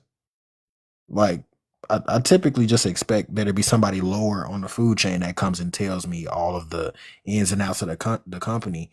And maybe I could be wrong. Maybe this is your company. You're just, I got to be on the ground floor and meet these niggas and got to teach them everything.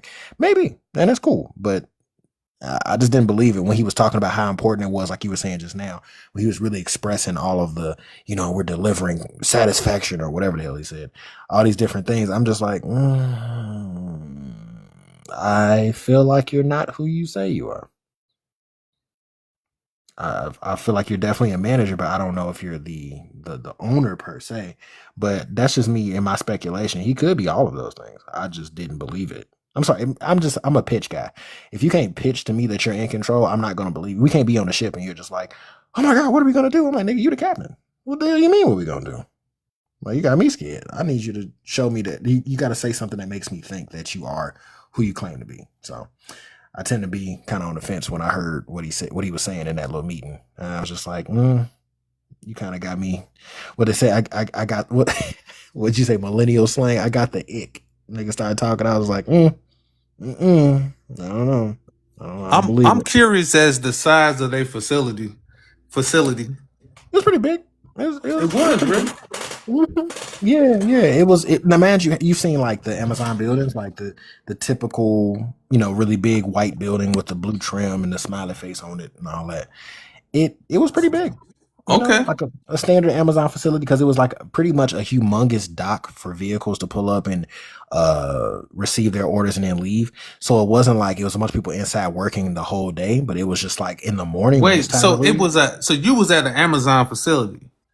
Yeah, but it I want to say yeah. Like honestly, it was just that it was a distribution center versus a fulfillment center. So it's like we're not just packing the boxes up and preparing them for a truck, but we're delivering them from that building that it got delivered to. Oh, so him and his friend, they started the company, but it's not a physical company. Correct. So they just did the paperwork and they got a truck from Amazon that they rent from Amazon because it say Amazon on the truck. Yes. And then y'all drive it. Right. So so now it makes sense. Yeah, so the homie he tells me, he said, "No, for real, he is a co-owner, but he don't really be there. He be at the other site, so he moves like between sites, just kind of managing or making sure that they're operating. That is accurate. That he makes sure that they're operating at the standard that Amazon is expecting of them because they have like a whole point system that he shared. Apparently, he wasn't supposed to, but that's what niggas be saying when they want to show it to you. But it was just like a chart of, you know, this is the standard that we uphold so that they continue to give us contracts consistently throughout the year. So that's why they be so hyper focused on your performance, because if you don't put on your seatbelt before starting a vehicle, you get docked a point, and that point gets calculated into a thing where all of a sudden that 1 point off will dictate whether they get a certain number of contracts for X, Y, or Z Jesus reasons. Christ. Yeah, so that's the thing, is that he's telling me all that stuff, and because I know myself, it becomes this thing where if I know too much, sometimes it can affect me in either a good way or a bad way. Because I Right. could calculate a move based off of how much information you give me, and that'll make me operate properly. But if you give me too much stuff and it starts to put me in panic mode, I'm just like, oh hell no. Wait, what? I can't. What? You got me freaking out now. Like, so it'd be moments where it's just like, hey babe, we got these 5 things due at one time. That I can deal with. If you one day after the next, like, we got one thing we got to pay today, I'm like, all right, bet, let's do it tomorrow. We got another thing we got to pay. I'm like, God dog, okay, what's next? Third day, I'm like, okay, slow down. Can we look a week in advance and tell me what's coming up? Don't Right. just keep bombarding me with information. Yes. Give me a long view of what we're stepping into, and I can calculate my steps versus all the stuff I got hit with. It was so crazy because the training that they had via Amazon was one thing, and then we got there and he was just like, oh, that was Amazon training. You work for this company, and this Oh, company, Lord. we do this and that and do. I'm like, well, fam, I've been over there at that building trying to retain the information for the past 2 days. And then you tell me when I get here that that's not even the rules you follow. Nigga, what? I'm It's like, okay. almost it's kind of scammy almost, What you mean?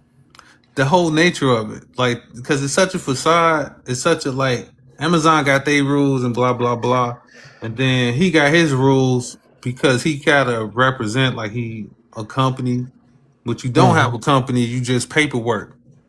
Do that make sense? I get what you're saying. Yeah. So it's like we playing pretend for the sake of the paperwork, I guess. I don't know. Yeah, that paperwork, giving them that paperwork in their pocket. So they got to make sure we meet the rules or whatever. And you know what? And so, okay. So here's a question for you, because I'm slightly turning the page, but here's a question for you. Do you feel that it's less of a business because there is not a physical building for them, the subsidiary, or I guess that's the right word. Do you feel like it's less of a business because there is no physical building and that they're kind of like renters versus owners? Or is it like a smart business approach to take contract with a bigger company to claim that you are a company? I'm always a proponent of, like,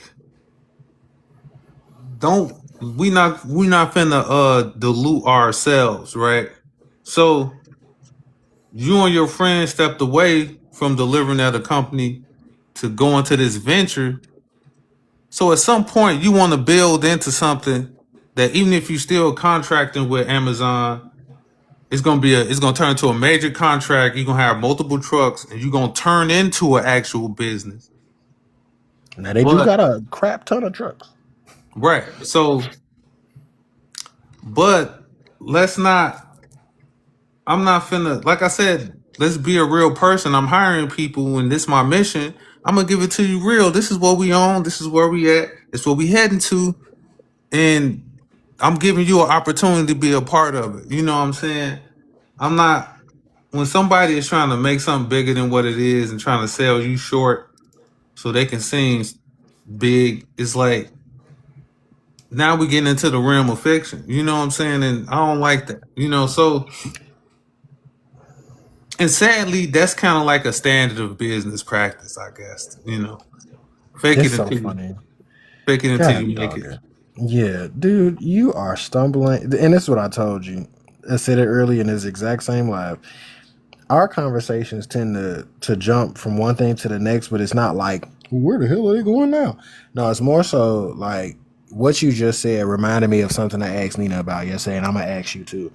So I'm getting back into making content on Instagram. I haven't started, but I'm going to be doing that by the end of the month because, as you can see, I'm literally just at the lettering phase of the comic book, which Nice. for Keyshawn, just to give you heads up, I am on page 30 out of 36 doing letters Okay. only. Yeah, Letters go fast. letters go fast. Man, I've been talking a lot because I had a lot to tell you. But in general, sitting here, I could probably knock out like a crap ton of pages in a day. So by the end of the month, because I'm gonna have Nina like read it. I was actually gonna send it to you too, Donnie, just to like read through it and be like, hey, that doesn't make sense. You should probably rephrase this, blah blah blah blah, to move forward with it. But at the same time, I intend on making content. But I got back on Instagram and I was just like, I seen this dude who claims to have a publishing company, right? And they just launched their website, and he's posting pictures of like their not Skype, I guess Skype calls, their conference calls, where it's like him and like maybe 7 or 8 other people discussing what is next for the company and yada yada yada. And I'm Okay. just like, oh, okay, that's cool. Black owned publishing company. Let me see what's going on. So I follow them, and they posted something that I was just like, all right, like, because I'm always going to her telling her something that she don't care about. I'm just like, so they made this post, and I'm looking at this post, and I think it's fugazi. I don't think it's real. I think it's a lie. I think these niggas is just straight up lying. So what happens is the day that it launched, I was there. I was on Instagram and I saw the post and I was, oh wow, let me go check it out right now. So I go in the book that the owner, because the owner apparently is an artist too, which is always kind of finicky for me, but I'm trying to do the same thing, so let me not. So I see that he posted that the website was up. I go to it and it shows that the first product that's up there is his comic book. Okay. And whatever, I forgot what it was called, but it's his comic book, and it was just like official launch, this comic book, we got 15 issues, ready to go, get yours today. Boom. Cool. And I'm like, hey, that's pretty dope. Starting small, I love it. Like, amazing. I'm not finna buy it because I don't want it. I'm just following you. I'm just looking at what you're doing, and that's really just it. I'm not interested in the story. It doesn't matter. Saw what you're doing. Cool. Logged out. Left. I come back the next day, which was last night. And I'm looking at it, and the post said this, and this is the question. I'm gonna tell you what the post said, and I'm gonna ask you the same question I asked her. So the post was just like, he's talking, and he's holding the comic book like with it open towards us. Okay. Like, okay, I'm sorry, screen. I'm the screen, and I'm holding it at you so that you can see the pages in front of me as I'm talking. Right. So he's holding it, and he's just like, what'd he say? He was just like, oh, I'm so excited. We got the website up.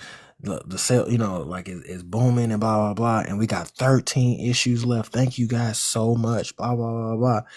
And she in the status said there's just 13 copies left.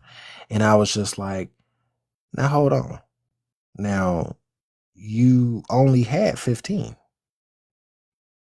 Am I tweaking, or is the word just supposed to make me think that you sold a crap ton of titles? And so Right. I was like, I think I'm overthinking it. So I showed it to Nina, and I'm just like, what are your initial thoughts? Because she doesn't care. She does not care about comic books. So I'm just like, unbiased. I need you to tell me what you're picking up from this post. She was like, well, apparently his sales are booming, and he's down to like the last little bit, the last little nitty gritty. And he's saying like he's presenting urgency so that you feel the need to help clear out the last bit of what he has. Yes. I was like, baby, he only had 15. She was like, then what the hell is he saying just for? Right. Like you sold 2. Congratulations. Like, no hating. It's just like, no, congrats. But like saying justice, like you're trying to psychologically twist the facts. Like, Yeah. yeah.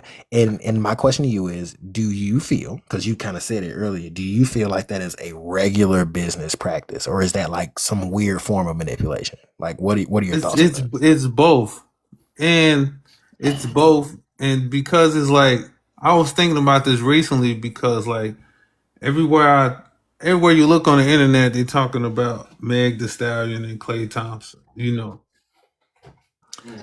and then so I think back to a time in entertainment when we knew that the act was fake, right? Even when a comedian got on stage, it was called an act, and he was doing a bit, and it was just like we were all in on it, and it's like he did his little show, and it was over. And when actors got on stage, even with music, but at what point did they start? It's like they started selling us a lifestyle. They started selling us like, oh, this looks good and this feels good, and now they blurred the lines to the reality so bad that all business practice is about making somebody feel something so they'll buy. And it's like I learned this when I was young. Like whenever somebody telling you a story and they try to tap into your emotions, they lying, right? If you gonna tell me the facts, you'll just give me the facts. You'll say this happened because this happened because that happened. Mm-hmm. But when somebody's finna lie to me, they'll come in like, man, we grew up together, man. We've been a long time coming. You know what I'm saying? Man, we've been through so much. And then, but I ain't spoke to you in a while. So it's like, okay, what's the point? Like, yeah, Yeah. could I borrow $15, $20? Like, you should just ask me to borrow. What's with all this rigmarole about No, about our rigmarole. childhood connection and stuff? Like, I ain't seen you in forever. But it's like, so whenever somebody start to pull on your heartstrings one way or the other, or try to establish some type of emotional connection, that means you trying to circumvent my logical thinking. Hmm. You know what I'm saying? So now that's when the manipulation come in. And I do think it is regular business practice, because it's like every business does it and they try to do it, like commercials they not about the product. They trying to make you laugh, they trying to make you feel, they trying to sell you a style or a lifestyle. And it's like, no, just tell me how what you're selling works and if it works. Right. But 9 times out of 10, it doesn't work. So you got to try to get me some other way. So, I don't know, like, because it's crazy that you say this, because I was looking up local publishers today. Like, let me just look up publishers in Minnesota.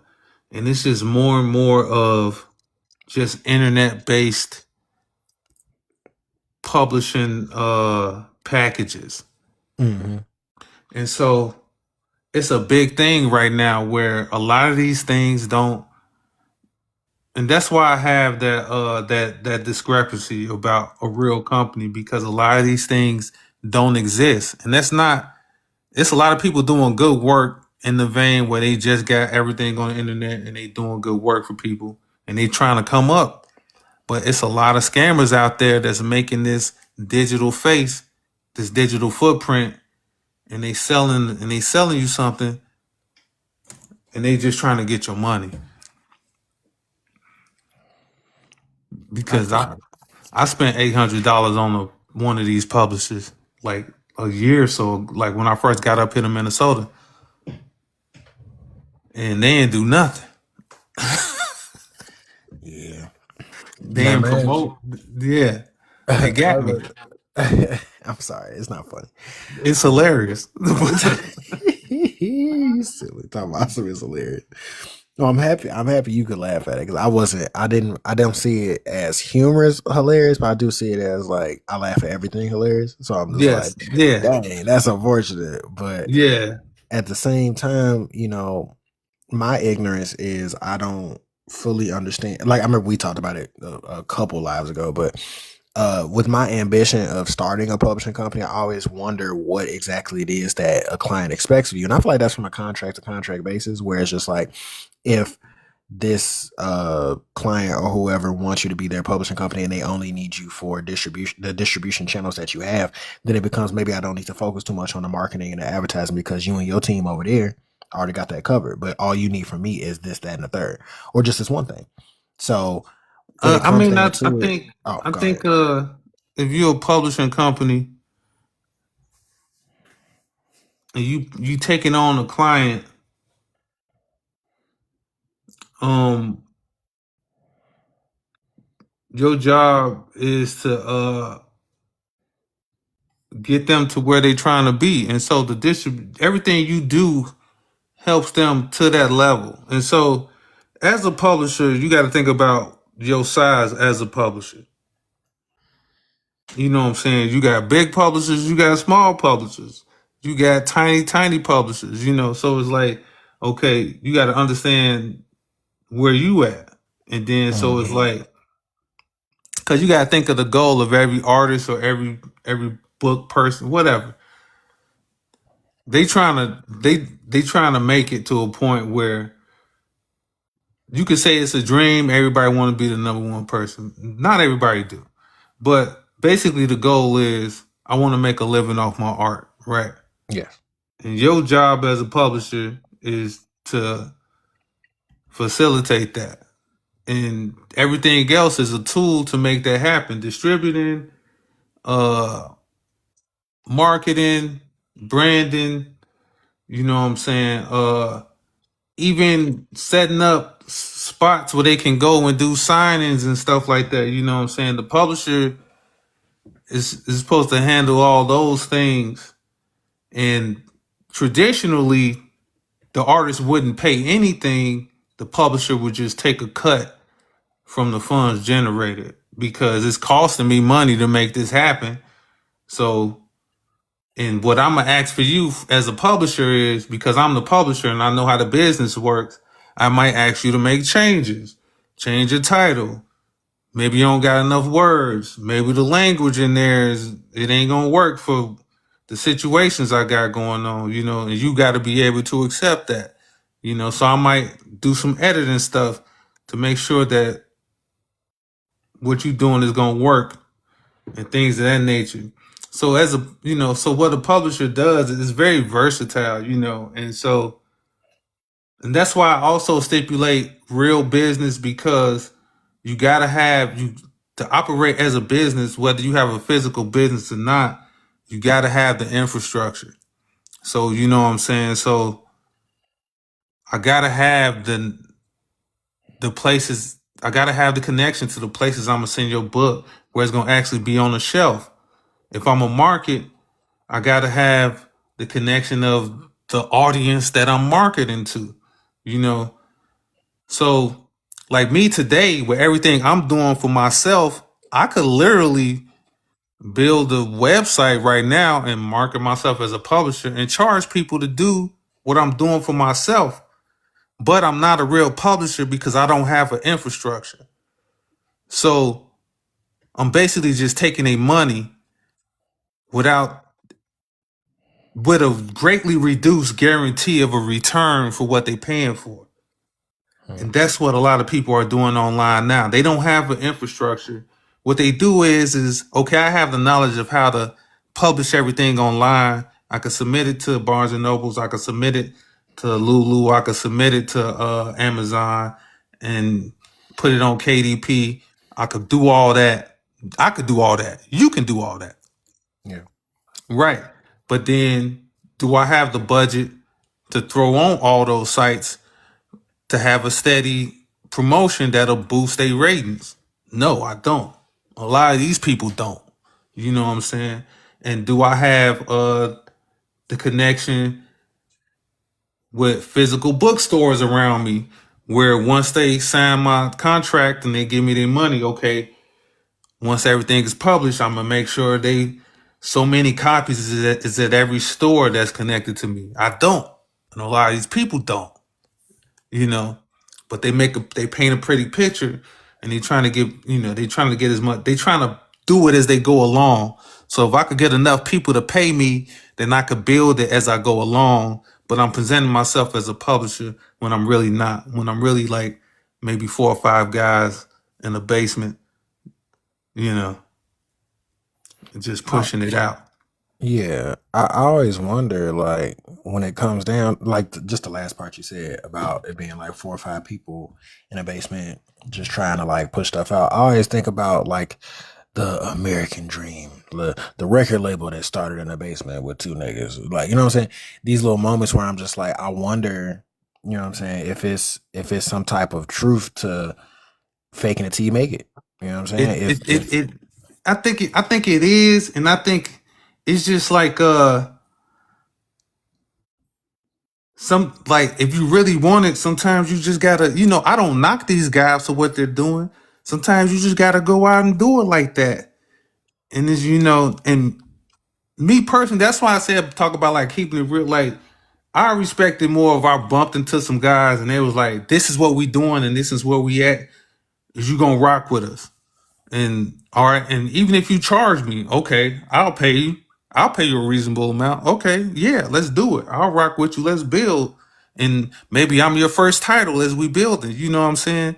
But then also it's a part of me that's like, okay, when I'm looking at you and I'm giving you a chance, and then you know, you playing the whole scam situation, then then I feel a type of way. But then also you got to realize too that for all the people that's going through the American dream, faking it till they make it, the number of people that actually put in the work to actually go through with all that is very low. But you got a large number of people doing the scam part of it, but they not hitting that grind like they supposed to be doing. Especially once the money start coming in, they not finna really keep it going where it's gonna get built like that. They really just finna F you over and spend your money, and because a lot of people can't pay to legally go and get their money back. Or a lot of times people just don't want to deal with that. They just let it go. You know what I'm saying? I don't know how you feel. Maybe you're going to go get your bread. You know what I'm saying? I would like to imagine that, because I think I'd be very upset if I found out that my bread wasn't going where it was supposed to be going. It's like, all right, so now it's time to go ahead and either lawyer up or mask up. We finna figure something out. Right. And see, that's the thing with the online thing. You can't mask up because 9 times out of 10, They you don't digital. yes, you don't know where I'm at. I'm in Arkansas. Like, you can't find me. You know what I'm saying? How much money it take for a ticket? No, I'm playing. Right. I mean, good luck. But then you take them. Then and then if you take me to court, you know what I'm saying? It's such a long process, and then court is a state thing. So if I'm out of state, it's a whole situation. I'm betting you can't afford to do it because you got to pay to take me to court. You can't just go tell the police like he scared me. They're like, bro. I don't know what to tell you. So it's a tricky situation. Like I said, I respect the people more because I met the people like when I was working with Lions and Grants when they did the first chain gun, like they were straight up. They was like, we're a small publisher, this is what we doing. And we published other books before. And like you said, it's a situation where most of the books they published was their own books from their team. Mm-hmm. But they was like, we want to move into the comic book space and we saw your work. And they didn't, luckily for me, they didn't charge me nothing. They was like, we ain't gonna charge you nothing. You know what I'm saying? But, let's do it. I'm like, but they was letting me know that they was so small that I'm not promising you're not finna get rich. You know what I'm saying? But we trying to build and you gonna rock with us. And I'm like, yeah, let's rock. And so that's how, I respected that. I was going to ask you, was there anything that you can remember? Because I know it was a while ago, but like, was there anything you can remember from that initial conversation or pitch that you had with them that you feel like was a good selling point for you, knowing that they were small, like other than the fact that you were new and they were new? Was there anything they said that kind of stood out to you? They seemed very professional. And then when I looked them up, they had their site. And it showed the physical place where it was. Mm-hmm. But then and also the contracts and the packaging that they was offering, everything felt legit. But the main thing was for me, they weren't charging me, which was a good sign because a traditional publisher shouldn't be charging you. And then another thing was they had realistic projections based on their size. And then they were really interested in me. You know what I'm saying?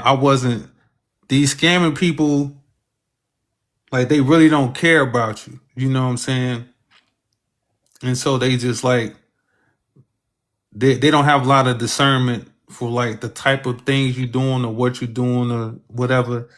They just trying to give you the sales pitch and I promise you we can do this, we can do that, and blah, blah, blah. You know what I'm saying? These people, they were invested in my work. They saw my work. They've been following my work. They knew about my work and they wanted to represent it.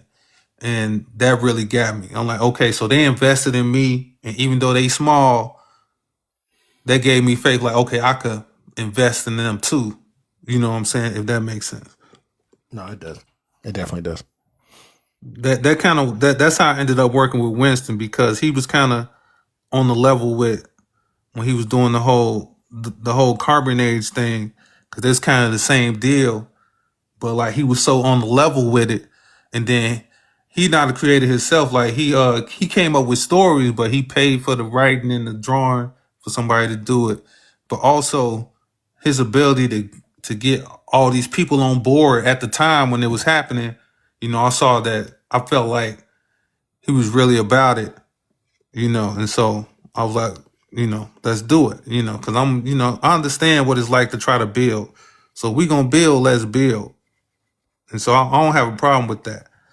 But when somebody's trying to get over, it's like, because just like I was telling you, I looked up the publishers today, and it's all about the packaging. So they offer a service, and they promise your book will be published on.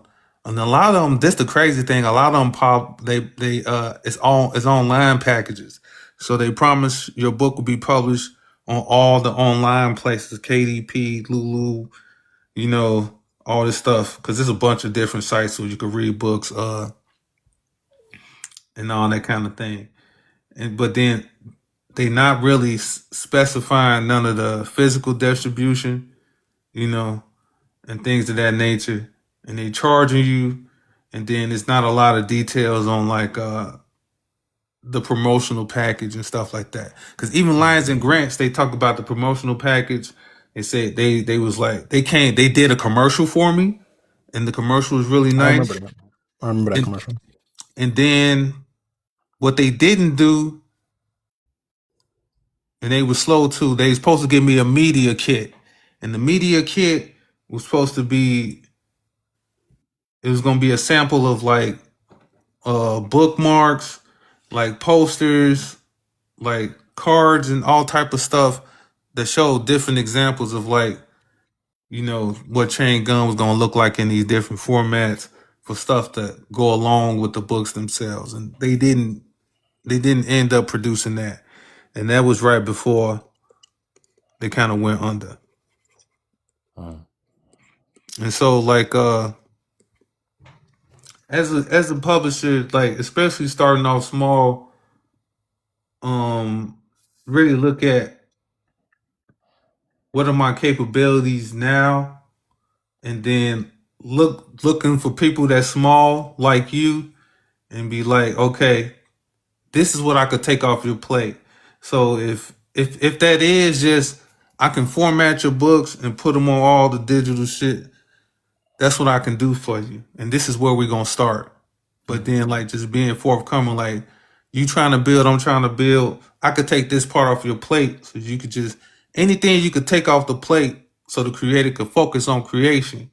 That's what you want to do. So like, okay, maybe I can't pay for real promotion, but give me access to your assets, and I'll do your. And I know better on how to post on your socials, and I'll get your socials popping. You know what I'm saying? Right. Or I'm gonna post it through my social, and that's the better way. I'm the publisher. I got the publishing socials. I'm gonna pump you through there. I just need access to your material so I can chop it up and edit it and do whatever I'm doing. You know what I'm saying? And just I feel like that's a good place to start if you're gonna really rock with it. And then like if I like, and not even with me, like forget about me. Let's say somebody, somebody or whatever. I would find somebody and then just like experiment with that. Don't even charge them. Just see what you can do and see if you could get some traction with them. But it is important that you try to look towards some, because when it comes to really making money, you gotta really step into the physical spaces. So if we talking books and you in Chicago, really look towards like small mom and pop bookshops, comic shops, any place you think, or even think outside the box, tattoo parlors, little corner stores, any place you think they'll let you put a book in and do business with you. That's the real hit. So I can say, give me these books, I'll put them in a place and they'll move. I'll make sure the cover's good. I know how to do all this stuff. I got the discernment for it. You know what I'm saying? You do the art, you make it, I'ma move it. And then once you feel like you built the infrastructure, well, okay, now I can move stuff. Now money's finna come in because I'm moving it. And so either you start charging people or you take your cut. You know what I'm saying? That cut might be a 50-50 split based on where they at as an artist and how much you able to move what they doing. You know what I'm saying? So if that makes sense. You always say that, then. Yes, it makes sense. It's really for me. It's really I'm just because I'm not sure if I'm making sense. So I'm like, hope I'm making sense. Like, you know, Yeah, I could be all over the place. no, I mean that could be true, but no, now I will say, okay, let me back up. My brain is all over the place. So when it comes down to it, no, I definitely agree with you. I feel like one thing that stood out, and I know it's probably not the most like pivotal thing of all the stuff that you've said, but one thing that really stood out for me is when you was just like, as much stuff as you can take off the plate of the artist, that's what you should focus on. Yes. And I feel like that was the bigger takeaway for me, because it was just like, um, had I really thought of it that way, no. It was more so like, well, what is everyone else doing? Like we were talking about earlier about how trying to compete with, just being ridiculous and trying to compete with Superman or these big title names. It's just like, no. The specific super ability of small businesses is being able to pay very close attention to the client more so than the big conglomerate can do, because they're Right. too big to fit in the keyhole. They could feel an entire stadium, but they can't focus on the keyhole. You Right. know what I'm saying? So it's just like, as a small business, being able to, well, honestly, I mean, to first off be honest with your capabilities, but then also focus on removing as much that you can do, removing as much as you can from their plate. And when Right. you said that, I was just like, that is the biggest takeaway for me, because I I was so, I don't really think too hard about it on a daily basis, but technically I was so in the land of, well, what is everyone else doing and how can I do that? It's like, what if you can't? You because you can't, because here's the thing with books and with comics especially. There's this adage, and the adage is breaking into comics is like breaking out of jail. You can never do, no two people can do it the same way, because if we in prison and you find a way to break out, once they figured out how you broke out, they gon' come up with contingencies so that can never happen again. So the next person to break out of prison got to find a whole new way of breaking out of prison. And that's kind of the game we in. So like, we can look to a lot of people to learn from examples and see what they did, but at the same time, we really got to learn on the fly and look at our own environment and see what's working for us. And we kind of got to, there is that thing of kind of making it up as you go along, and you just got to go based on what's around you at the time and do it that way, because you can't do it in no way that nobody else did, because they already did it and the game done switched up already. You know what I'm saying? So you can't do what nobody else did. And that's another part of the delusion, is there's a lot of people online trying to sell you on what they did to get to where they at. But you got to know that that's a waste of money, because it's already sold up. By the time, if anybody trying to sell you a class on you do this and you get rich, that mean it's already sold up.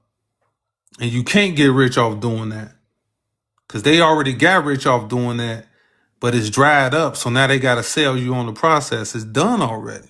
So now you got to find a whole new way to do the thing. But like I said, with you being closer to the city, and it's spaces, you get tied into the people and tied into the spaces. It's really a social thing, which is my greatest weakness. It being But social. yes, man, dealing with it's so draining. I love people, but it's like I'm trying to get over it. Like I don't even like being seen. Like we did the interview was okay. It was like it wasn't as I was a little anxious about showing my face. I don't know what it is. Maybe we need to start showing our faces on here just to get the exposure or whatever. I need to get used to that because I think somebody said it. It was like if you're trying to do this business, you gotta get used to the idea of exposing yourself, showing your face, being on camera.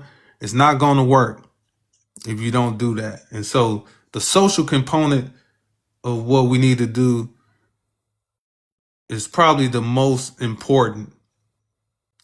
Not just the physical spaces, but the people that's there, and figuring out is even like tiny conventions. What's the shitty little tiny convention that nobody knows about that 20 people are going to be there? That's a great place to start, especially with books like mine and yours. Those would be the star attraction at a place like that. You know what I'm saying? So that's like a great place to start. Then those people they'll be overjoyed that you showed up with Normal Girl. Like, oh my God, this is blah, blah, blah. And we want you to come back next year or next week. And, what's your number? And, that's the place to start. You can't start trying to compete with these giants because either they're a giant or they lie. So you can't play that game. You got to look around what's in your environment and play with what you got. And if we consistent, if we work hard, and if we cultivate the right relationships, it'll just keep growing and growing. And the more it grows, the faster it'll grow. And then you'd be surprised how soon you will look up and be like, oh, Jesus Christ, this is out of control. Now it's a company. Now I got to hire people and rent a space and because it's moving too fast. You know what I'm saying? Now you're a company instead of trying to pretend to be a company before any of that exists. That's what everybody else is doing. Everybody trying to, yeah, you got to fake it till you make it sometimes, but that shouldn't be the core of what you're doing. You should be really out there, grinding, rubbing shoulders with people. Or is it rubbing elbows? I don't know. It's some type of appendage. It's rubbing elbows. Okay, all right. I don't know why I keep saying shoulders, bump shoulders. That's no, more aggressive, I think rubbing shoulders is also a thing too. Yeah, I don't know who came up with that, but yeah, it's that sort of situation, and so like because I got anxiety just getting to the point where I just ordered 100 books of volume 1. They sitting in here. I'm like, man, okay. Now that I seen the cover, what you saying is stronger in my mind about do you want to make money? And the cover looks real good. And now I'm like, really? That's 100 books. That's $10. That's $1,000 sitting right In a there. box. Yeah, B. Yeah. But it's like, okay, how do I sell it? And then I'm thinking about the convention. Okay, that's the convention. Go to the convention. So I really gotta set myself up so that packing all these books up and taking a bus ride to the cities is easy. So that means looking up the convention dates, buying my tickets, getting my hotel room, so I can go down there and whether I sell them or give them away, and just whatever I'm doing, just making sure it gets done, And because the most important thing is going into the physical space and rubbing the elbows. You know what I'm saying? I think that's more important than anything else. The two most important things you're doing is making the book, and then you got to go out and rub the elbows. Everything else is just in between, And I think that goes too with the sales. Every sale I made was a direct sale. Like I got very few sales off of. I don't think I got any sales from anybody just seeing my ads online or nothing like that. Even the sales I got online came from me bumping into somebody, showing them a book or showing them what's on my phone, and they was really digging it, and they found it out and they paid for a book, So I think that's really the most important part. So like whether you working as an artist or you working from the publishing angle, you got to go out and just build those connections and that infrastructure, and that's what's going to make the whole difference. That's going to separate you from all these whatever you want to call these people that's not really publishing companies. These You know what I'm fakers. saying? They're gonna be like, "What is you doing? Don't worry about what I'm doing, man. Do you get out my business?" Like, Right. Well, I'm gonna tell you right now. I heard you said something. Of course, I can't agree with. Don't be giving them away. You spent your money, man. I know. I only say that because I don't know. Like, I don't know how to sell it. I'm trying to spin it in my mind. Like, this is how you do it. Maybe I just gotta go out and try to do it and see what happens. Just like, because I keep playing it in my head, like walking up to somebody. Cause it's different to me if like somebody is looking for it, then I could say, well, if you want it, this is how much it costs. Or even if I'm in the space where they're looking for something like it. But then I have this thing in my head, like, how do I approach? I got a book. Let's say I got a book in my hand or books in my backpack, and I just walk up to a stranger. They ain't never met me. I Mm-hmm. don't know if they read comic books or not. How do I ask that person for $10 for the book? Is it easier if I lower the price? Like, how? What did that look like? I'ma say hell no. But what I am gonna say is, like for me, because I can only think about it how I would be, because I know. Oh, I'm okay. So heads up, I'm at 7%. So if it cuts off mid sentence, it's not personal. But at the Right. same time, something I'm thinking about is like, because I don't have an immediate seller's mind, but that's one of the benefits I think that I'm gonna have from working at these insurance gigs, because they constantly want you to sell and to pitch and to talk and to this and that. And that's some advice I took from a buddy who did Rich Dad Poor Dad, whatever his name is, I forgot. Where it was like he didn't know how to sell, so he ended up working in sales for like 3 or 4 years before he even like started even thinking about how to go about it. So hopefully I get a little bit more from it. But something I think about is that as a consumer, typically speaking, and I know I hate this as an artist, but I understand it as a consumer, is that if you can compare your products to something else that I already enjoy, it's easy to pitch. So it becomes this thing where it's just like if you walk up to somebody, like you said, with it in your backpack or at a table or whatever, and you're trying to figure out how to introduce yourself to somebody or how to sell it to somebody, it's just like, hey, he's like, I don't even know if you like comic books. Hey, do you like comic books? Like, are you a fan of comic books? Are you a collector? Are you, because you would see them, they more than likely would be walking with a bag of purchases, or they'd be walking looking at tables at a convention. So it's like obviously you have some type of interest. So let me just ask you, are you interested in comic books? They're like, hell no, get out of my face, weirdo. All right, for sure, my bad. Whoop, you gone. But there's a chance that I say it to somebody and it's like, yeah, I like comic books. It's like, what's your favorite one? And it's like, oh, I like this one, or I like that one. It's like, oh, I've never read. You just start a conversation. And it's like, well, hey, just wanted to let you know, I actually wrote a comic book. I wrote several. Actually, this book right here actually encapsulates 3 of them. It's like, wait, what? You got a book with 3 Right. comics that you made yourself? It's like, yeah, like right here. I'm assuming because none of those books are the same. Okay, they're all drawn by the same person, but none of those books are the same. So it's just like, oh, I like Street Fighter. It's like, well, if you like Street Fighter, I actually have a comic book that's kind of on the same aesthetic as that. The story is Right. totally different. It's original. I'm an independent, artist and this, that, and the third. But I have 3 completely original stories. You want to check it out real quick? Cool. Let them flip through it for a second. All right, now I can't let you have it for free. Back that thing right about the hand. It's like, now if you want it, I'm out here doing my thing, solo. I'm selling these for $10. Now imagine that's 3 comic books for $10. You're not gonna find that deal nowhere else in this convention. Right. Literally. So I'm already low. Hell, nigga, you low enough. All right. $3 for, I mean, not $3. $10 for Because 3 comic books. as you say that, I realize one of my reasons for giving things away is because I can give it away and run away. I can be like, here, you like comics? Here, check it And out. disappear into the darkness. Because as you're saying the whole pitch, I'm just getting anxious. Like, man, I gotta say this whole pitch to every person. I'm like, I just want to give it and run away. So I'm just It would be picturing much that. easier. So I'm like, okay, maybe that's the reason behind my whole situation. And then it's like, but to to play the devil's advocate, and I said it is guerrilla warfare. If I get caught selling it the way I'm doing it, they are going to kick me out the convention. But who cares? You know what I'm saying? You don't want to get a table? It costs too much. First of all, you got to book a table a year in advance, and then second of all, you paying 200 to 500 for the table.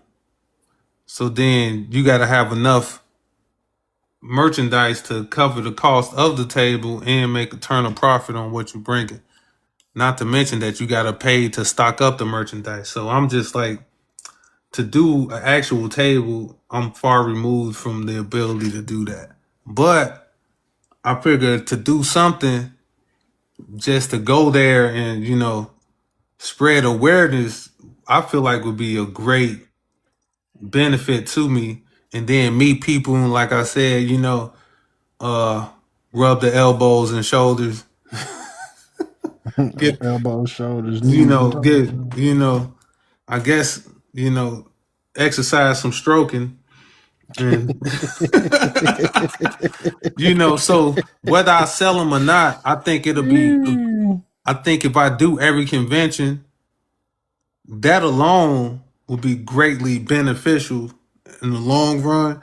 You know what I'm saying? But like you said, it is important to realize, okay, the whole selling thing, like, okay, one way or another, you got to get past that because I do want to be in the business of selling books, so I got to get into the business of selling books. I feel you. Yeah, so even if they do, maybe I should try to sell a couple. Maybe if maybe I'm a practice. I'm give some away, so I'm gonna sell some, see what works, see what happens. You at least give them away. God, I don't know. I'm scared, man. I'm scared of selling. I don't know.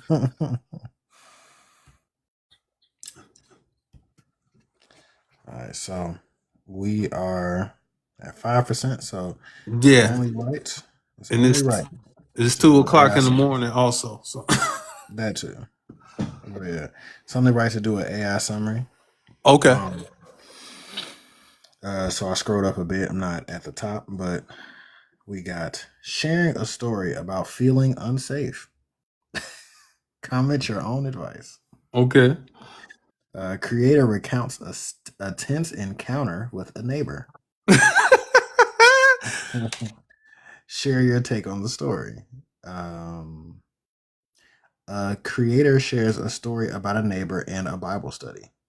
Okay. You prayed. You prayed, and then my boy was like, Pastor Devin speaking tonight, so apparently the AI took it from that. Yeah. Debating if a pastor's prayer for punishment is the path to salvation. Now that is extremely accurate. You were listening. That is. Yeah. Some comments in this live were filtered to protect the community's experience. Interesting. That's weird. Okay. Maybe when we was talking about F his life and all that type of, I don't know. Maybe they were just like, whoa, is that advocating for suicide? I don't know. Whatever it takes. He's funny. He said, creator recounts a job interview drama and a last minute cancellation. That's pretty accurate. And then we got 3 back to back. I guess we was at a little moment there. It says debating if a indie comics sale pitch. Okay, debating if an indie comics sales pitch is manipulative. That's straightforward. A comic creator discusses their record label pitch. That's wrong. Like what? Absolutely wrong. Debating the unique strength of indie comics versus big titles. Okay, maybe that. Oh, and that's the last one. There we go. Yeah, mine is all about sharing tips on self-publishing, avoiding scams, discussing the publishing industry, identifying legit publishers, how to sell independent comics at conventions. That's pretty much it. Why yours are always better than mine? I get boring summaries. They allocated me a different robot. I guess they heard you say clankers and was like, yeah, we'll show him what subpar treatment. Yeah, goddamn clankers, can't trust them. See, No. That's what's going. Remember that next live for don't give you no play. He thought he went unnoticed, huh? Yeah. But yeah. But I 2%. So I'm gonna jump out now. All right. So that I could save the highlight or whatever. And I believe you said you would be free tomorrow. Are you or no? Yes, I am. Yeah, Okay, I'm off. I'm off today and tomorrow, so I'm free tomorrow. If we want to do this again, I'm game. Yeah, I'm game to do it again. I'll keep you updated because I'm supposed to be I'm supposed to be taking the kids to Evans tomorrow for Mother's Day, and then I'm coming back here to make Nina a dish, and then I'm assuming that my night will be free after a point because she's more likely gonna go to sleep because this is a pretty intense little dish there. Yeah, I looked it up on Pinterest and I'm like, hey, that look fire. That's gonna put niggas to sleep. So I'm gonna keep you updated. Give them the itis. Yeah, it's a itis heavy dish. You gonna go to sleep too. See, that's why I said I'm gonna keep you updated. Okay. But all right, my boy. All right. All right, peace. Peace.